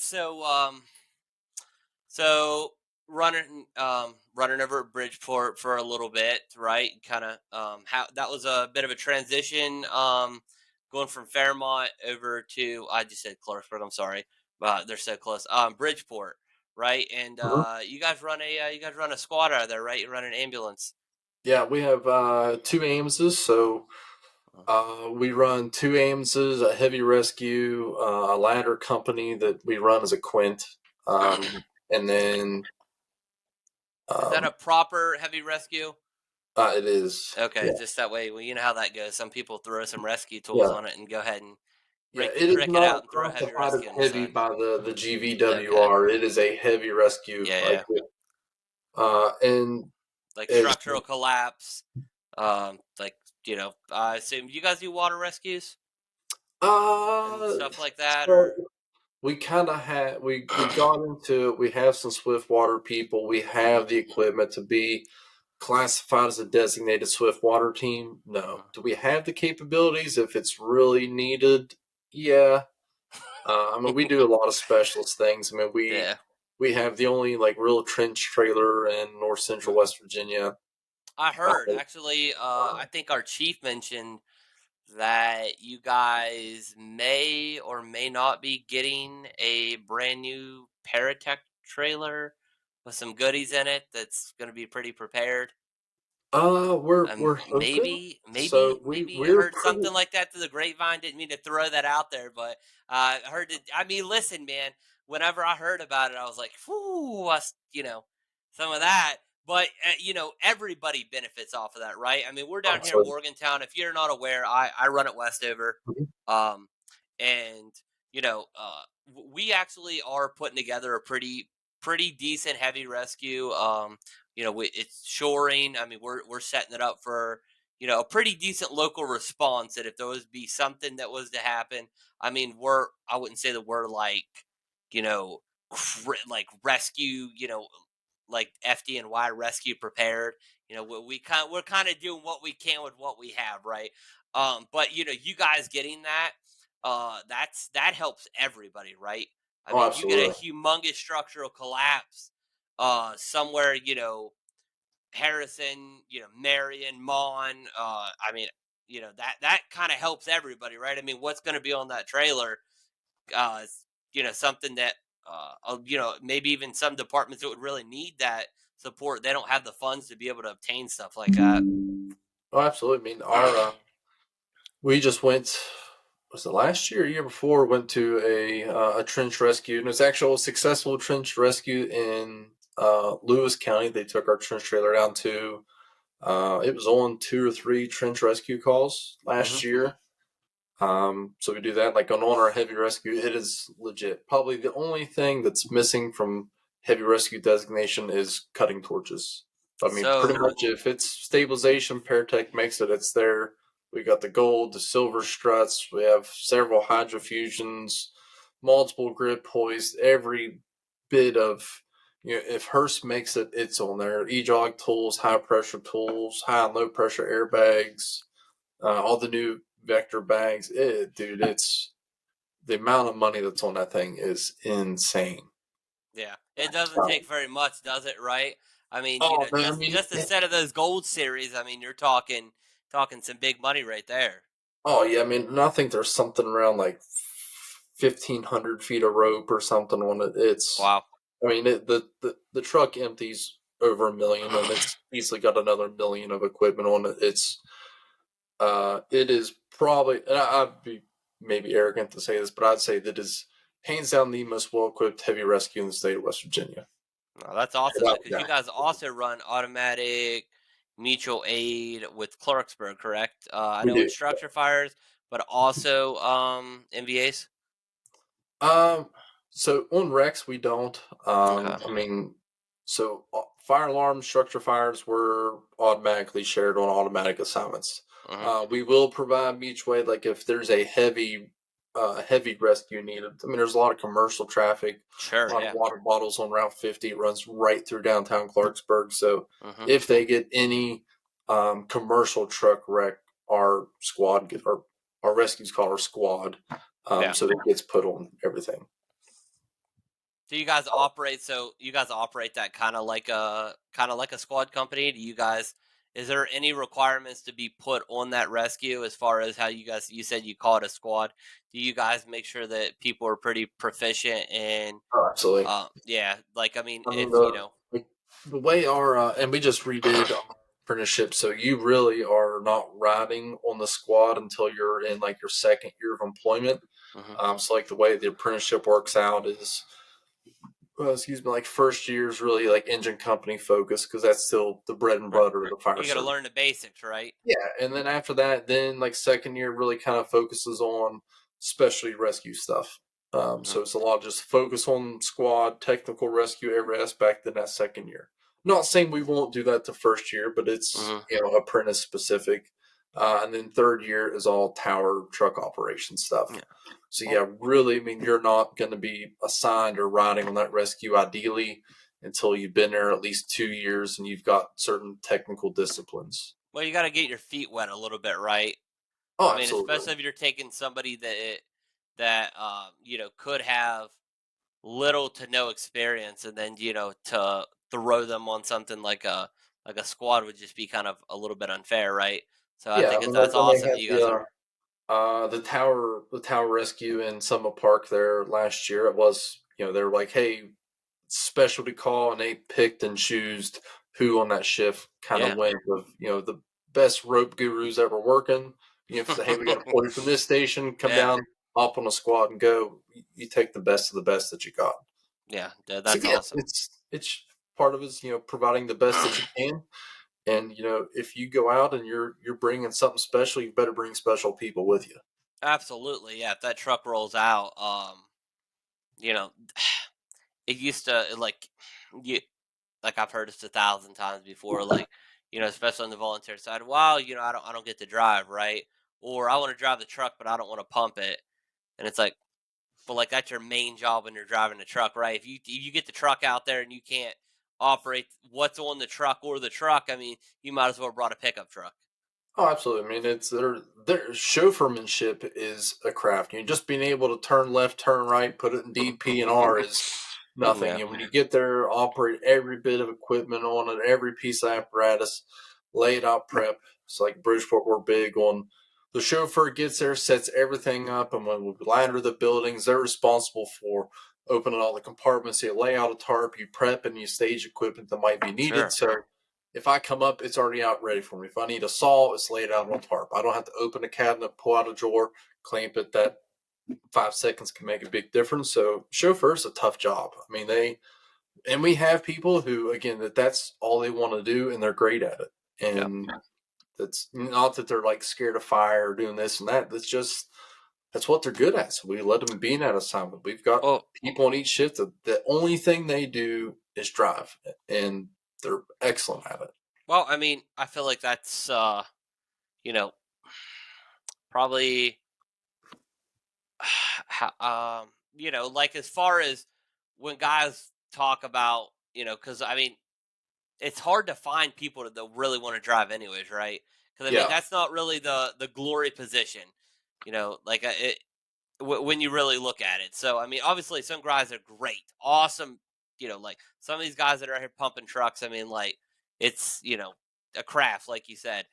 Uh, but like you know, sometimes they're the guys that are really forgotten about, right? Because I mean, they're not the guys that are technically putting water on the fire. They're not the guys that are making the crazy rescues and stuff like that. But if you can't make it there, then you know, you know, you gotta have somebody that's really good at their job with driving. I mean, like you said, it's not as easy as just hopping in and putting it in drive. Yeah, absolutely. I mean, and driving to get there is 5% of that job. I mean, being able to be efficient and operating every piece of equipment, whether it's a rescue or an engine or a tower, being able to be efficient, operate it, and every piece of equipment or system that's on it, be able to use it. Know how to run and operate and service a generator. Be able to service the truck, maintain it. I mean, that's your responsibility. And Well, I mean, knowing your area too, right? I mean, yeah, nobody knows your area more than your chauffeur. I mean, yeah, these guys are knowing where the hydrant's at. And, some of these guys can tell you from where you're at how far the hydrant is, right?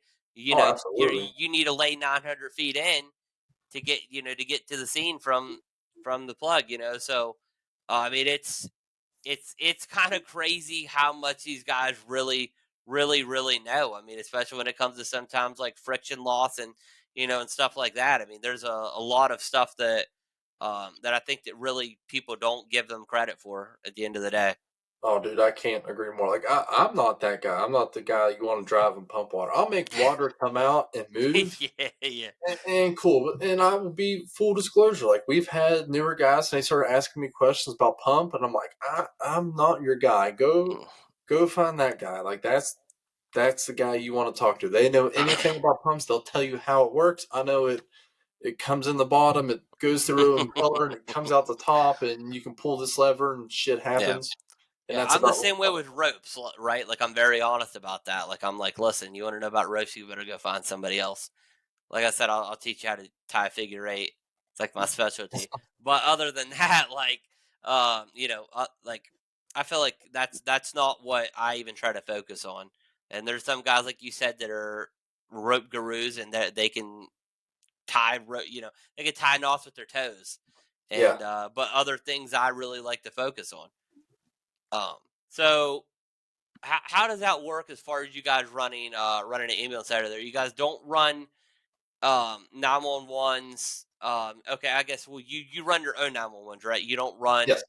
Yeah, you only run a call if you guys are involved like with it. Yes, I Like mean we have our general first due area, which is in the city and kind of surrounding things. So we're mhm, Bridgeport has its municipal city limits, and then we have our mhm, own first due areas that's you know borderline of it. sure. They're one that actually pay like a different fire fee and everything to be provided municipality services by the city. Mhm, So that's where our ambulances run to. We only run 911 calls. We don't do interfacilities. We don't take convalescent transports. It's 911 emergency only, mhm, and it's still prioritized fire. So, like, say a car wreck, the assignment for that's an ambulance or squad and an engine. mhm. Well, if we have two ambulances, so if one ambulance is out, we wouldn't have enough people left to take another ambulance, a squad, and an engine. So, Right. we'll only run our squad and engine, and then call mutual aid ambulance. So Okay. we still prioritize the fire side, but yeah, we do run fire based EMS. I think our agency is something around 75% all paramedics. One AMT, other ones, everybody else is an EMT. Okay. Every ambulance has a paramedic on it, sometimes two paramedics, which is Yeah, so great. you could do the ALS.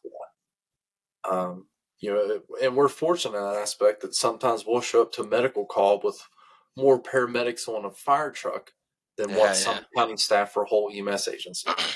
So yeah. the citizens of Bridgeport are very fortunate in the services and the level of care that can be provided. And in EMS is to each its own. Some people love it, some people hate it. But you know, I like to run calls.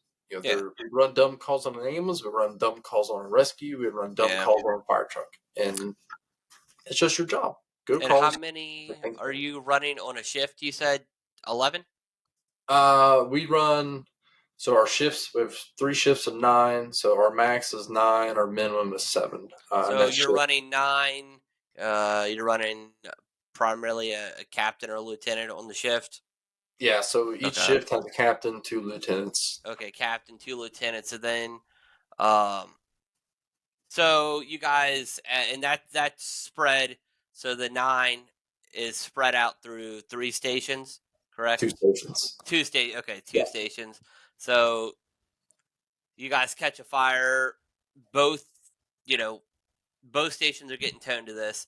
So you technically only have one captain that's on the shift that covers both stations, correct? Or is there a Yeah. captain? Okay. So then, because who was I talking to about this? I was talking to somebody, and I think it was somebody at Clarksburg, and I think they said that they used to have 14. Is that sound right? They used to have 14 Uh, guys across 3 stations, something yeah. like that. They run one captain. Yeah, their max is 14. I think their Hmm. minimum is 11 because Okay. there's always Yeah, somebody yeah, off yeah. vacation or something. Yes. So generally 11 across their 3 stations, and yeah, captain, couple lieutenants. So, I mean, really, when you guys are catching a fire, by the time you're taking chauffeurs out of there, you, how many guys you really think you have on the fire ground? Five, six guys, I mean, maybe generally, like five. a response for us is going to be like a residential fire is going to be a ladder and an engine. So Okay. with that, you've got 2 chauffeurs out. So if we've got 7 people, you got 5 guys packed up. So you take out 2 chauffeurs, an OIC. You're Hmm. 4 people in your initial attack or rescue. Right. And so with you being the training officer, right? Hmm. you're not working shift anymore. Um, and so if they catch a fire, are you getting called out for anything at all? Um, As it stands right now, so no, they'll just generally okay. like chief will contact like the last fire we Mhm. had. It was pretty much a direct call from the chief and said, "Hey, Mhm. working large residential fire, come in if you can." Okay. But like, I mean, if I'm there working, I mean, we're going. So, I mean, chief and deputy chief's there. So, I mean, if there's seven and then me, deputy chief, and chief are there, we go. I mean, our chief's a working chief, so he's running the calls too. Mhm. Our deputy chief, he's still, boots in the mud going at it. He Yeah. may not even want to be in charge. He'll let the captain run it. He's going to go himself. That's He likes awesome. to go and work and, No, that's still awesome, man, that you uh, get somebody up there, in that absolutely. kind of a rank that still wants to put, like you said, boots on the ground with those guys. Which that gains that's really a lot of how you gain a lot of respect, right?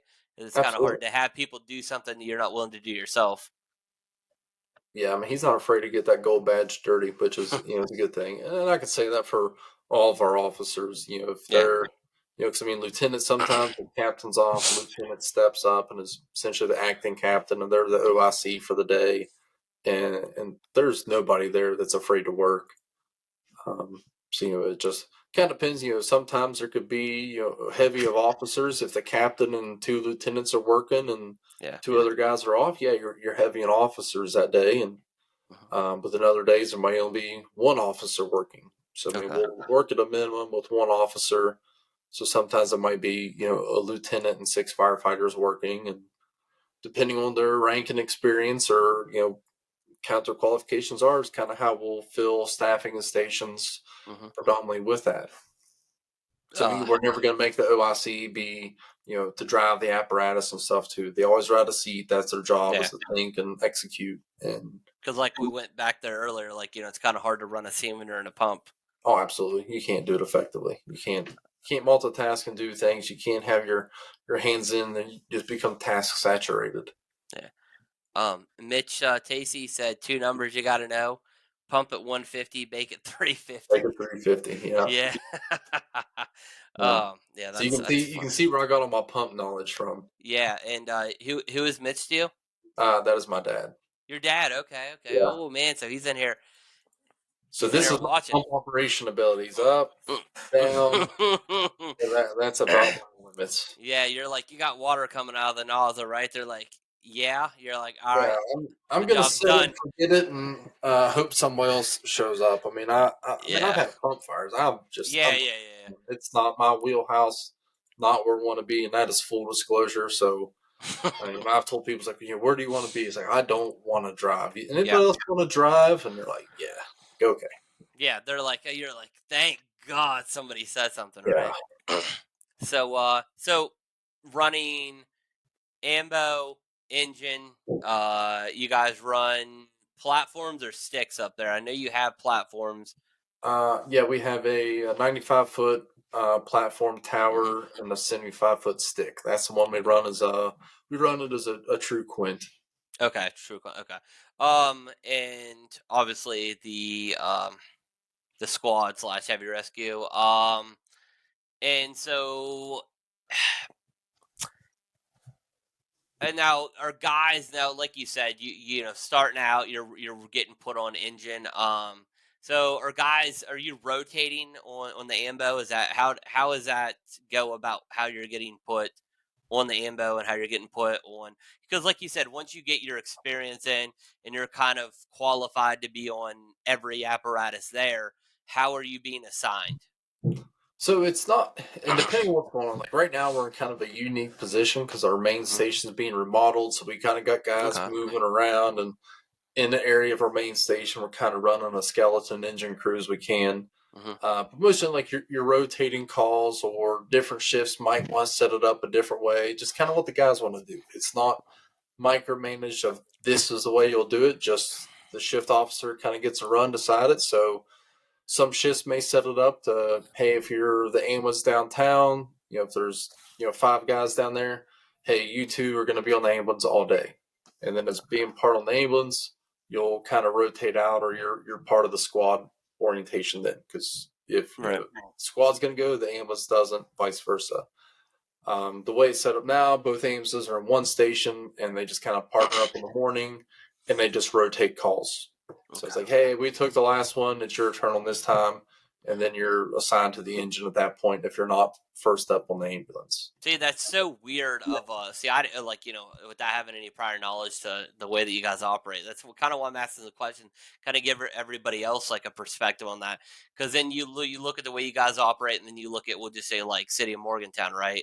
You have an engine company, ladder company, and those guys they're assigned to whatever they're assigned to.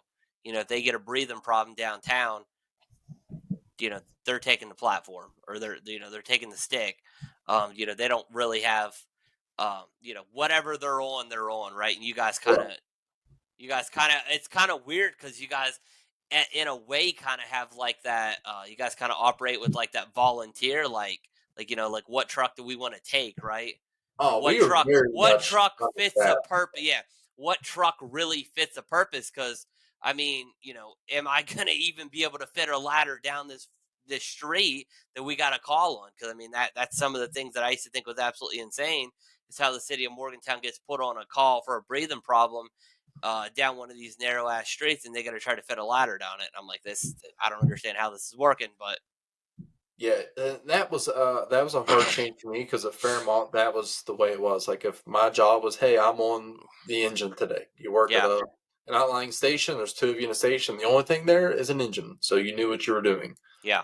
We get virtual, but at the same time, it's kind of cool. You want, I'll be on an ambulance, and I'll be on an engine, then I'll be on No, your it tower, is it is cool, you man. get to And mix it up and do a multitude of things so you don't get complacent right. and it's another thing too, like you're expected to be on top of your game and everything You're because filling every role, right? I mean, if there's yeah, a call that's involving the rescue, and would you say like you're a truck guy, or actually, I assume that Morgantown operates there's like a traditional.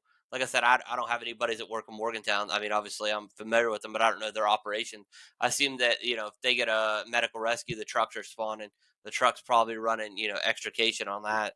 Um, but we'll just say you're an engine guy, right? And you've been on engine for 15 years of your career. You probably have never really extricated anybody ever. And yeah, sometimes you lose that skill, right? I mean, and like you guys, like you said, you guys really have to stay on top of that because one day you may be running fires, and you guys may be running a truck a lot, but or we'll just say the engine a lot, or you guys are thankful for you guys. You guys actually have a rescue. You guys can take. You're not dedicated to having your truck on, for extrication. You guys are able to have what you need all separately. Um, and yeah, it was always kind of like weird to me too. Is like obviously as volunteers we're able to have 9 trucks sitting in our garage down there, right? Each yeah, truck serves a different purpose.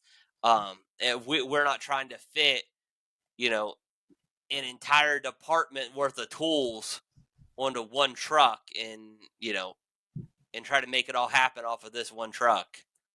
I think that's really is awesome how you guys do that, because you guys really have more freedom, and probably makes you guys have better capabilities sometimes to be able to handle a situation, because you're able to actually pick and choose what apparatus you want to take to that call. You're not basically yeah. forced to use whatever you were on. Yeah, I mean, and even our, like I said, our ladder runs as a true quint, so it carries Hmm. a complement of hydraulic tools on it. Our primary engine, it's a rescue engine too. I mean, it's got stabilization, full Hmm. hydraulic setup, cribbing. I mean, it runs as a rescue engine too, so it doesn't get as much extrication as like the rescue or the ladder would. But I mean, Hmm. it's there's been extrication performed off of it, and it's cool. I mean, it makes you be on top of your game because you don't really know. You might be taking our engine on a mutual aid car wreck, or Hmm. the squad might be tied up on one wreck and that engine goes on another, and you're doing two extrications on completely opposite ends of the city. And Or you never wouldn't know when you're out, right? yeah, like That's one of the things that we actually were right now. Our heavy rescue, we're pulling. We now run an engine, slash rescue, that kind of mixture, and then we run a little pickup that also runs as a little mini rescue. we're actually going to take that out of service. All the tools off of that are actually going to go into the heavy rescue. But they were talking, they're like, well, we still have this engine and these extra set of rescue tools. What are we going to do with it? And then they said, we might as well leave it on there because you never know when you could be coming back from a structure fire and you get put out for, an entrapment. And you're not Absolutely. going to go back to the station to get your truck that has extrication tools on it. You're already prepared. Yeah, definitely, and that's kind of what we've done too. Is the fire services are based on a lot of paranoid preparation of well, Absolutely. what if this, what if that, and that's why I mean, and we're fortunate in the city. We've got a high tax base, and our Mhm. budget for the city is great. So we have the affordability to get nice equipment and spread it out throughout the department. So if you're in that event, it's like, hey, we don't want to be as busy as we are, short staffed as we are. You don't want your squad to be tied up on some other type of thing like odor investigations or another small car wreck in town, and then extrication occurs on the interstate, and like, oh well, we show up and we have nothing to use. So Yeah. we try to be as prepared as much as we can, and we always find ways to make it work. And I think when it comes to trying to increase staffing, we're our own worst enemy because we always just take that pride and we've always found a way just to make it work with just a few guys, and said like, "Well, we just weren't able to do it. We didn't have enough people. We just you can't accept that." So Yeah, we yeah, but sometimes that's a little bit of a bragging right, right? That you guys were able to make absolutely, it work for. I mean, you guys were as proficient at doing what you're doing with less people, because some departments are, maybe sometimes a little overstaffed, right? And yeah, like, look, we talked about FDNY earlier.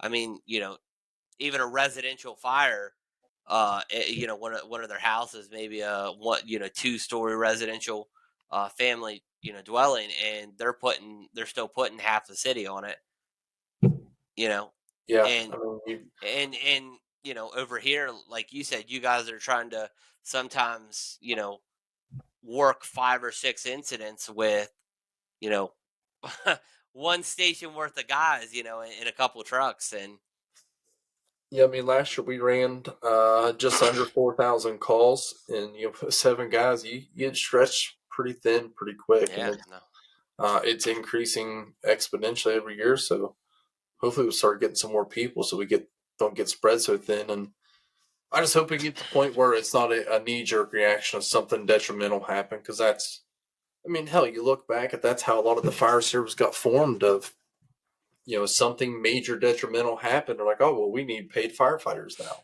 You look at yeah, Great Chicago Fire. It's like, oh well, we burnt down an entire metropolitan area. I guess we should get some firefighters here all the time. In a lot of other yeah, cities, you can look historically of when career departments went into inception. There was a lot of times a knee jerk reaction of something bad happened, and like, well, we don't want this to happen again. But then you put the people in there, and it's like, well, we got all these people, nothing bad has happened. Exactly. Like that's the point that we try to make. Like we have all this great staffing, and like, oh, we haven't had any major fires. You've had a fire death here, there, but nothing really that crazy. It's like, why do you think that is? yeah. If preventative measures, not necessarily reactive measures, is what should be valued.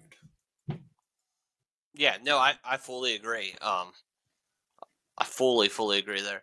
So, you were working in Bridgeport for a while, kind of getting your feet wet, kind of going through everything, learning, obviously how that department functions, and then you said, "Man, maybe I kind of want to get into a little bit of a leadership role, right?" Yeah, And was that so? Obviously, that was a pretty decent jump, right? I mean, going from just being one of the guys, kind of doing your own thing. You knew what your job was, and then you were thinking, man, I want to be responsible for people. Which that's a huge jump, right? Because I mean, it goes from you thinking about yourself and maybe one other guy. That maybe if you're going interior, you got your buddy with you, but then you're taking on that leadership role and you're responsible for a bunch of guys. yeah. It was a big change, and I promoted very fast. I mean, because when you test in civil service, it's based on Your overall written exam score, plus you get so many points for your seniority. So a lot of Mhm. places you got a lot of years in, you get a lot of points. Well, I was fortunate that I promoted very quickly. So I Mhm. mean, I was a very young firefighter. I'd only been at Bridgeport like 3.5 years when I tested and promoted Wow. to lieutenant. So that was really, really quick. So that was a big learning curve because now here I am in a leadership role looking over guys that have been there far longer than I have. Was that easy? Was that easy to do? Yeah. Because No. sometimes it's because these guys, you're like, man, these guys are top of the line guys, right? That you've worked with for those 3 years, and then it's totally different going from just working with somebody and then being their boss. Yeah, it was and evidently word's getting around because now Dusty and Pat are blowing up my phone. We have a group chat where we just bust each other's balls every day, so now they're blowing Yeah. up my phone.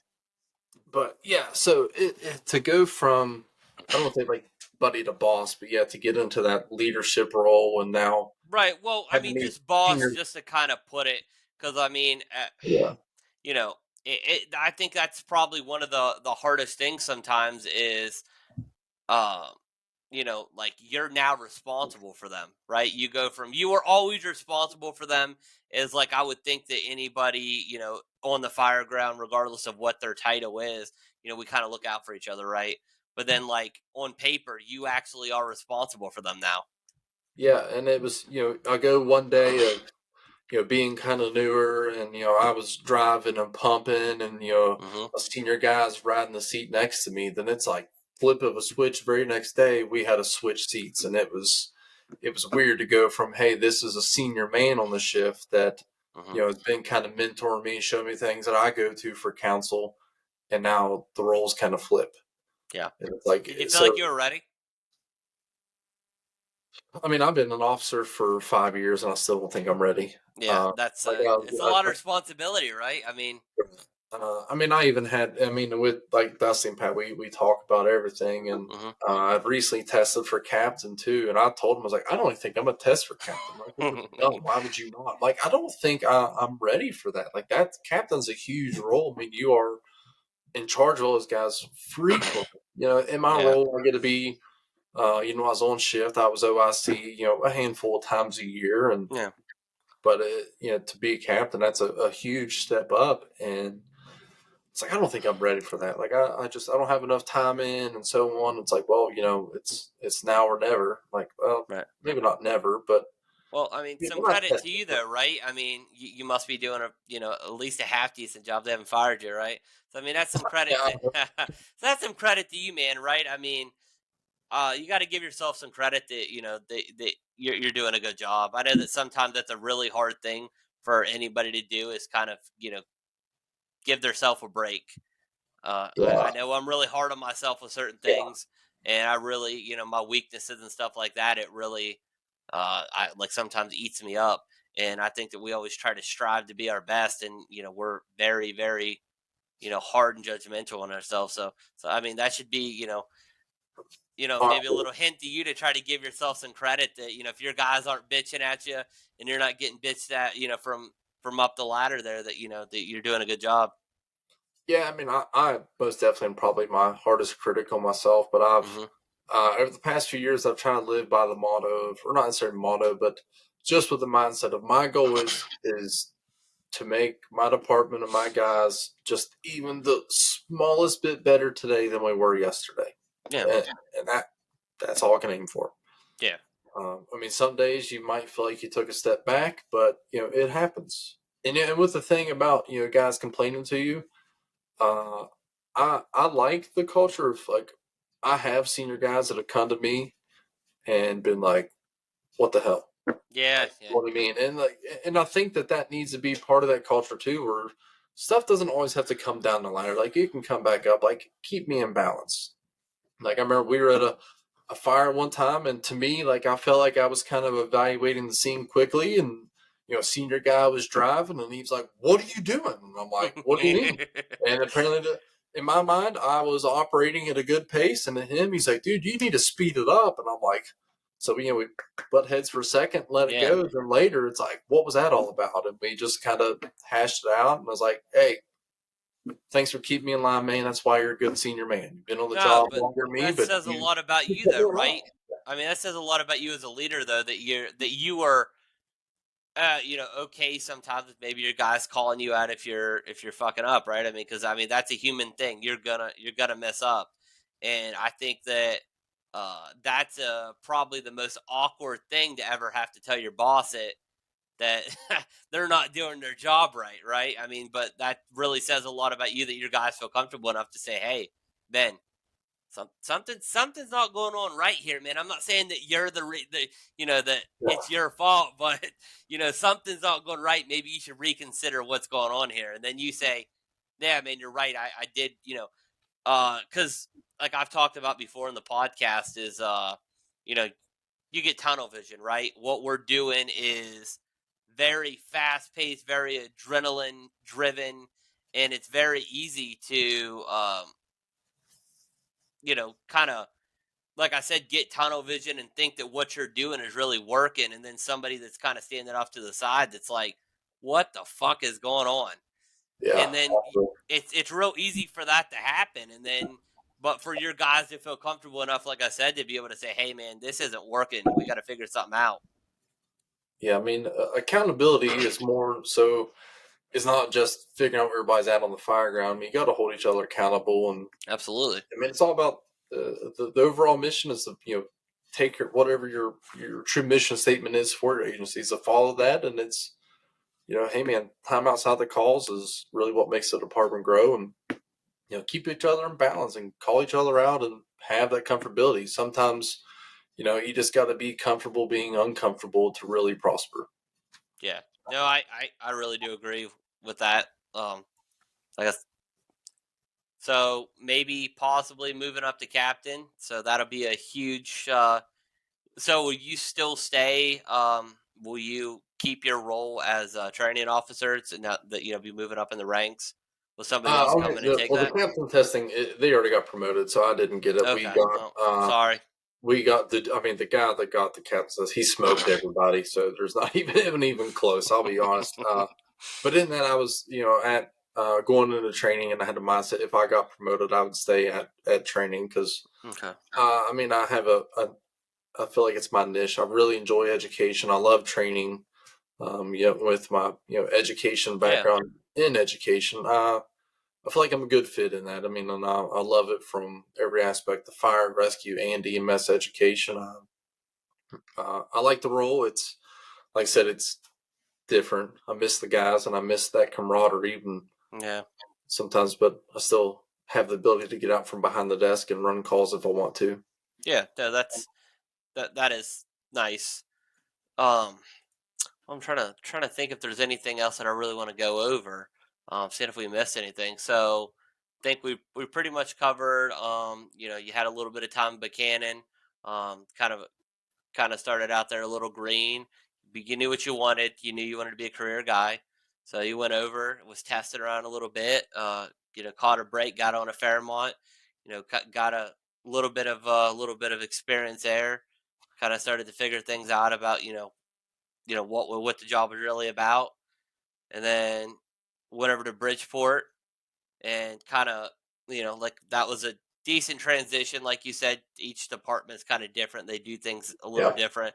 So I went over there. Bridgeport seemed like a pretty good fit, so you decided to stay, and then you've been there ever since, and you're kind of just moving up. Ever you want to maybe ever consider moving up to the top? Like, I mean, just because you didn't get captain this time, you think you'll test next time? Yeah. I mean, definitely, I will. I don't know if. I mean, I say this now, but I mean, I could foresee being a chief officer someday. I mean, Okay. that's nowhere I want to be anytime soon. But yeah, I mean, I hope to prosper. I mean, whether it's, I don't necessarily just want ranks to have them, but I really want to use it Yeah. for, professional growth but wherever I fit best into the department, I feel like is just where I want to be. Yeah.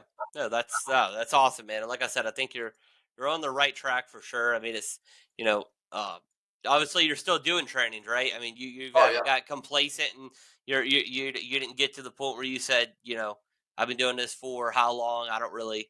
because like they always say, whenever you think that you need to quit training, then you need to get out, right? I mean, this is a forever evolving career, and things are changing by the day. I mean, Oh, absolutely. what a shell shock that was when these EV fires started, right?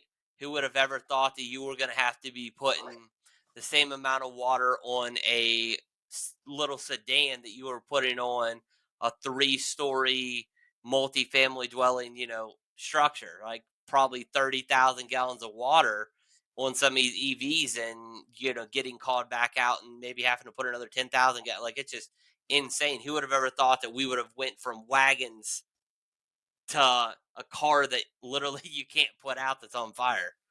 Yeah, and that's one of the things. Like, I mean, fire science is great, and I mean, even if it's like physical training or like academic training, I read a lot, I research a lot, hands-on things. I'm always just trying to be engaged in something, and like the EV fires. That's one thing that's weird for the fire service is the trainings and things that are coming out now. Is like we're not really putting the fire out. It's just eventually staying cool and it's running out of things to burn. So if it's not gonna damage anything else, just let it go. Yeah, I mean, it's Yeah, it's weird, right? Because I mean, as firefighters, I would think most of the time, we're not used to losing, right? We're not used to yeah, not being able to be able to put the fire out, and when you have this thing that's sitting here laughing at you, you really have to take a step back and say what we're doing is not working. I mean, because I've even seen some different ways that people are extinguishing these things. They're not even putting fire, right? They've introduced some fire blankets. They've introduced submergible tanks. It's not the traditional, literally put the whole tank of water on it or even foam. I mean, at this point, this is something that is totally new, and I feel like we're going to have to evolve even more, you know, as a fire service to, deal with these. But I also think that these car manufacturers also have a duty that if they're going to put something on the roadway like this, they need to make it, safer for first responders to be able to deal with these situations. yeah, and they do to some extent. I mean, the fact they're putting like these QR codes on the caps, and hmm they put out a lot of. I mean, every EV So, manufacturer puts out good like training stuff for firefighters, and there's mhm, like little pocket holes like Teslas. You can bust out this corner light, pull it out. There's your access hole to cut your main orange cable. But what's weird for us is we're taught, hey, you're a firefighter. There's something on fire, go put it out. And yeah, AV vehicles, like, well, I mean, put on a good show, but if it's in the middle of the road and it's not going to catch anything else on fire, just just let it let burn. other things to burn and make sure all the Yeah, runoff doesn't go in the creek and kill the fishies. And yeah. property conservation is part of our job too, and that goes into a large component of that. Yeah, so not a plug or anything, but like, yeah, great resource that I use is it's an app called EV Rescue. Yep. Like, yep, I'm not sure if you're familiar with that one. Hmm. Like, that's one of the great things. But like I said, I do believe now that I've actually seen that maybe some of these new car manufacturers are putting a way to where they're able to shut down the battery once gets to a certain temperature, where it gets that thermal overload. I mean, worst part is once those things get to a certain temperature, I mean, they have fail safes if they're starting to hmm overheat, but if they combust, Then there's they're stopping batteries it. there. I Yeah. mean, they off gas oxygen, so they hmm just fuel themselves. And if you Yeah. can't take that part out of the tetrahedron, then you're not gonna get it. Yeah. Yeah. So, like I said, I think that we're always going to have to keep training. I've always went like by this motto that be the firefighter that you'd want showing up to your emergency. You know. Wholeheartedly. Yep. So, all right, man. So I just have a few questions for you, and then that I always ask everybody, and we'll go ahead and we'll try to wrap it up that way. Sure. Yeah. Um. All right, man. So, if you could be remembered for one thing in the fire service, what would it be? Ooh, that's a tough one. So, like for example, like I always help people out this one because I know that question is sometimes like kind of open ended. Like mine is like dependable, right? Like Yeah. I like to be known as that if I'm there, somebody knows that like I'm gonna do my job. That I hate nothing more than when somebody shows up and they're like, "Ah, fuck." Johnny's here. Like this shit's about to get all fucked up. That's I don't want to be that guy ever. Yeah. So yeah, so like I'd like to like people to think of me when I'm no longer around, or even when I'm not around for that that period of time. To think of me as a dependable guy. I would say something to relate that I cared or that I was invested.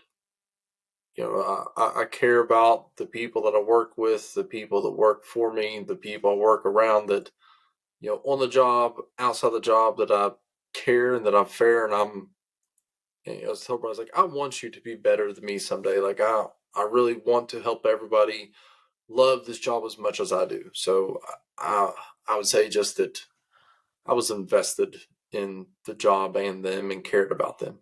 Yeah, I mean that's one of the most important jobs, right? I mean, most important job, one of the most important things because I mean, just because you're there, you know, a lot of people show up, but that just because you're there doesn't mean you did anything to try to help the situation. I mean, we all have people that just show up and that's about all they do. Yeah, that's 5% of it. Yeah, yeah. I mean, I see that all the time. You got guys like, yeah, man, I showed up on that structure fire last night, and they about did absolutely fucking nothing. They should have stayed home. Yeah, that's So what participation trophies create. yeah, yeah, that's a total different story. Yeah. Um, so what is one piece of advice you'd give to someone starting out in your career? Mm, just be in it for the right reason. I mean, and embrace it. It's a unique job, so just I don't. I mean, there's that cliche saying of like embrace the suck, but I don't think the job sucks. But Yeah, there's just some shitty aspects of it, yeah, right? Like I've always said, like nobody signs up. I don't think anybody would ever sign up if they knew some of the things that we're gonna have to see, right? I mean, but somebody has to do it at the end of the day. Somebody has to be that person that's there, yeah. regardless of. But I would say make sure you are intrinsically motivated. That internally you're motivated to do that job, but you know, fame, recognition, paychecks, whatever is not why you're there. That you're yeah, there because you want to be. yeah, nobody. I'm sure you didn't get into it for the pay, right? You're not driving a brand new Maserati, huh? No, actually, well, like when I started a Fairmont, when I started at Fairmont, I took a pretty decent pay cut to leave a comfy 9 to 5 desk job to go work there because that's what I wanted to do. Yeah, I you mean, sounded absolutely too redneck right there when you said Fairmont. yeah, I don't You know sound like where you're from Fairmont right there. that. So yeah, and I mean, especially me. I mean, I didn't get into it because I'm a volunteer, right? So I mean, I don't get nothing out of it. You know, I I do it because I want to be there.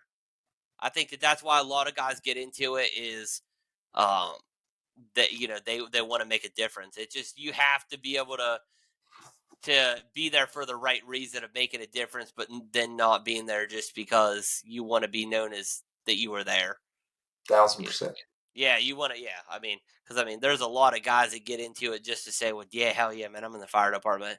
But it's like, Yeah, yeah, you're in the fire department, but like you're just in the fire department. yeah. Being on the roster and doing the job are two different things. Yeah. So last one. So what do you think the fire service is going to look like in 10 years? I know, dude, some heavy questions, I know, but Yeah, the in great, 10 years. makes you think a little bit because I mean, think about the way that we were maybe 10 years ago. I mean, some of these EVs now are getting, you maybe had maybe one manufacturer, what you had a Prius, right? Mhm. Prius really started out with that, with the hybrids, and you maybe had 20 Priuses within, you know, a 30-mile radius, maybe. That wasn't a common car. Now you have almost every manufacturer that has sometimes three different models of electric cars driving, and sometimes you don't even know really what is fully electric, what's not, what's a hybrid. So Yeah. Man, I mean, even more look of at like Westover, right? So Westover, it still has that small town feel to it, right? But then on the other side of the University Town Center, Westridge is growing by the day. I mean, we're having buildings over there now that are multi-million-dollar buildings that have some technology in them that we've never even seen before. So I mean, it's just there's so much growing as far as infrastructure and even vehicle advancement. yeah. I would say in the next 10 years, it's growing at this right now to where we're more of a all hazards departments. I mean, there are some places that are bracing the concept of calling fire departments now like public safety departments. I mean, you see the buildings being labeled as that to where you're not just a fire department anymore. That's less than 10% of what we actually do. Hmm. I mean, EMS is put on us, hazmat, structural collapse, investigation, community outreach, and it's like seems like in a city we're just that proverbial redheaded stepchild. Sorry to all my redhead friends out there, but it's like, well, we got something to do. Who can do it? Well, I mean, those firemen, they're pretty handy with about everything. So yeah, they'll figure it out. Give it to them, and that's the fire service. We've Yeah, but adapted, sometimes that overcome, and makes you the jack of all trades and master of none, right? But just yeah, because sometimes that you're able to get the job done doesn't mean that it's was probably the best it could have been, right? I used to preach that I didn't think that the fire service should get the EMS response thrown on them, especially departments that have a heavy fire load to begin with. I think that you're taking away, especially as a paid department, people are paying a fire service fee to have that convenience that if their house catches on fire, they're going to have somebody shortly after they get off the phone. But if somebody's, you guys are being tied up because grandma fell off the couch again, and you're now have a slow response to what could now be a fatal fire that could have been totally preventable if you didn't have all of that EMS stacked on top of you. Now, you guys aren't primarily, I can't really say you guys because you guys aren't running 911s. You guys are running, to basically support your patient care on your own calls. But I used to always hate when like departments are full, or basically like EMS, like 90% EMS, 10% fire, because these guys are running, you know, so much, they're running interfacility transports, they're running, oh yeah, 911 calls. And I used to always say that I hated it because cities are using the fire departments as an scapegoat to not have to provide a full EMS service. They just said, well, the firefighters are sitting around, our fire load's really down the last couple years. We're going to make these guys be a little more busier. But what they don't realize that then they just killed that response rate, like oh, absolutely just dumped it down the toilet. yeah, and I mean, and that's a gray area and kind of a double edged sword. I mean, you It think it about is it is. a car wreck you go to, that's a glorified EMS call. If you Yeah. go, I mean, you really think about calls that we run. I mean, I looked up this data the other day, and it is inherently like 80%, like 86% of the national call response out Hmm. of fire service is EMS nationally. Yeah. I mean, Yeah. think Fire car wreck fire is, load is down everywhere, right? I mean, yeah. I mean, you go to, as building construction, I mean, we've gotten smarter with things. Now more buildings than ever have sprinkler systems in them. A lot of residential homes now are getting sprinkler Mhm. systems, and I mean that uh, fire prevention. I mean, as fire companies and we've gotten better at educating the public on not to plug six space heaters into a $1.25 extension cord that they got from the Dollar Tree, right? Yeah. That should be a self-explanatory thing, but we've gotten a lot better at educating the public what not to do. So, but just because I think that the fire load has went down, I don't think that that they should look at it like these guys are just sitting around, and we're spending $10 million for an EMS service, but these guys are sitting around 75% of the time. We're going to throw some of this, we're going to throw if some of it, if not all of it, on these guys, but then they don't think about the other 25% that they're able to brag and say, well, you know, we haven't had a fatality fire in the city in the last 10 years, but these guys that are, there that they say are just sitting around are responsible for that, right? I mean, that quick response, getting a good knock on the fire, you know, has prevented a lot of that, not showing up 20 minutes late once the place is already rolling. Yeah, and then I mean, they got to think too. I mean, the bean counters will always count beans. That's just what they're always going to do. But then you Right. also Yeah. think about, you got to say it too. It's like, well, just because it hasn't happened yet doesn't mean that it won't. So Yeah. again, we're based out of paranoid preparation, but at the same time, we have to be able to justify our existence. So we got to be at the Hmm. point where like we're kind of going, we're doing things, but we're doing it efficiently. I mean, like our Right. that even we could easily go to the hospital and be like, hey, we need to generate more money for our budget. We're going to start taking all your transports back to the nursing homes and generate more money. But Yeah. we don't, because we know that at that point, we're not going to be at that maintaining a state of readiness to where in that situation, we don't have people readily available to go to preserve quick life or property, and understand, insurance companies and everything look at it as like, well, we're going to look at the house of, hey, you live in a city, has a paid fire department. We're not looking at it as, well, I mean, they'll get a quick response, so we're probably going to have to work on half the house because they're going to be there quick. They look at it as a value of replacement to the whole house, but your Yeah. most expensive stuff is taking care of a person, not rebuilding a house. So Right. ultimately, the big thing is we're still going to take care of the patrons in the city, Yep. in some form or fashion. So, but yeah, EMS is, I mean, I enjoy EMS. I do. I'm one of those weird firemen that actually, I just like to run calls. I embrace EMS. It is what it is. It is to a point though where it has been forced and shoved down some people's throat, Hmm. and that intrinsic motivation is not there for them. They don't enjoy it. They don't want to do it, and they're getting burnout on it. And so I think there needs to be, and I don't know what the ultimate goal is. I don't know what the solution is, but there are people who are getting extremely burnout.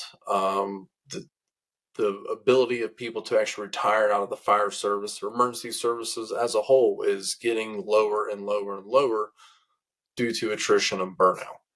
Yep. So, and I think that is one of the things like the cities keep, or stuff keeps getting put on the fire department, like, oh well, we're trying to cut stuff. Well, hey, grounds crew used to come mow your grass. Well, now you got to go mow the grass.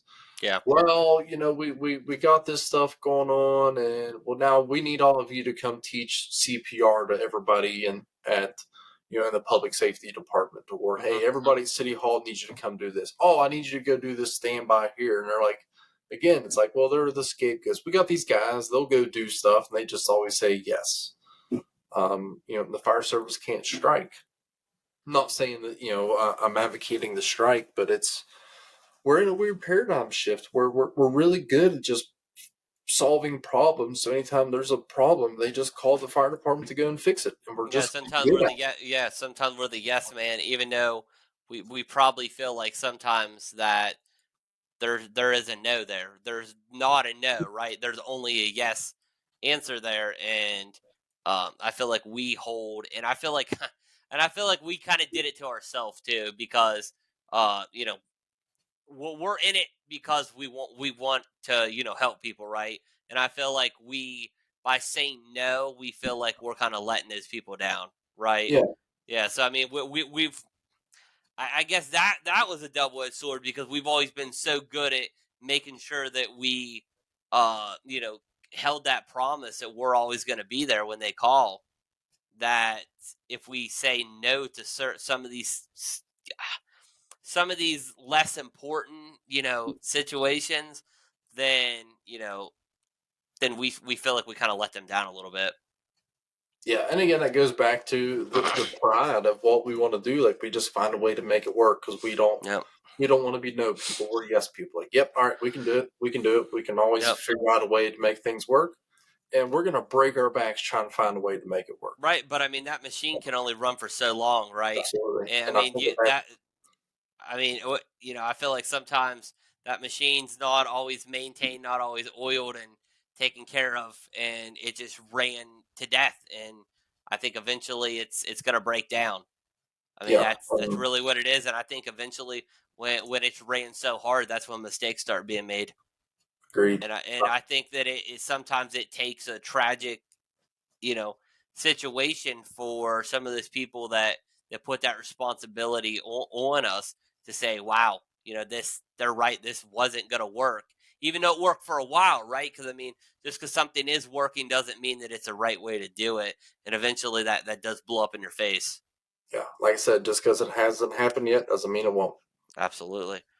All right, man. Well, I got your answers on the questions and stuff. Is you think there's anything else, Uh, I don't anything think. else Man, you I want to appreciate mention, the. man?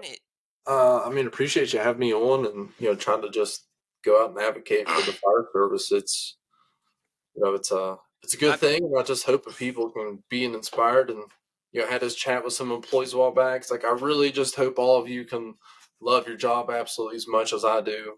I mean, I've right. been in this. I work my ass off. I work 80 hours a week on average, but there's not been a single day I don't want to go to work. And I hope that everybody can just share that same passion. Right, man. Yeah, I mean, I got into this because that's all I used to hear all the time at the fire station was, "Oh yeah, man, this guy used to do this and this guy used to do that." And you can only remember so much about a person, right? Or what they did and stuff. And once they're gone, all their stories and everything goes with them. So that's Yeah, why I like to bring people on and have them basically tell their story. And there's also a darkness behind it too, because I would like to think that if anything would ever happen to anybody that ever has came onto my show, that it would give their family a place to come and say, hey, like, or even people without something bad happening to them, like somebody that that maybe you work with that you weren't that close with, because come on there and say, oh, man, I didn't know that about Ben.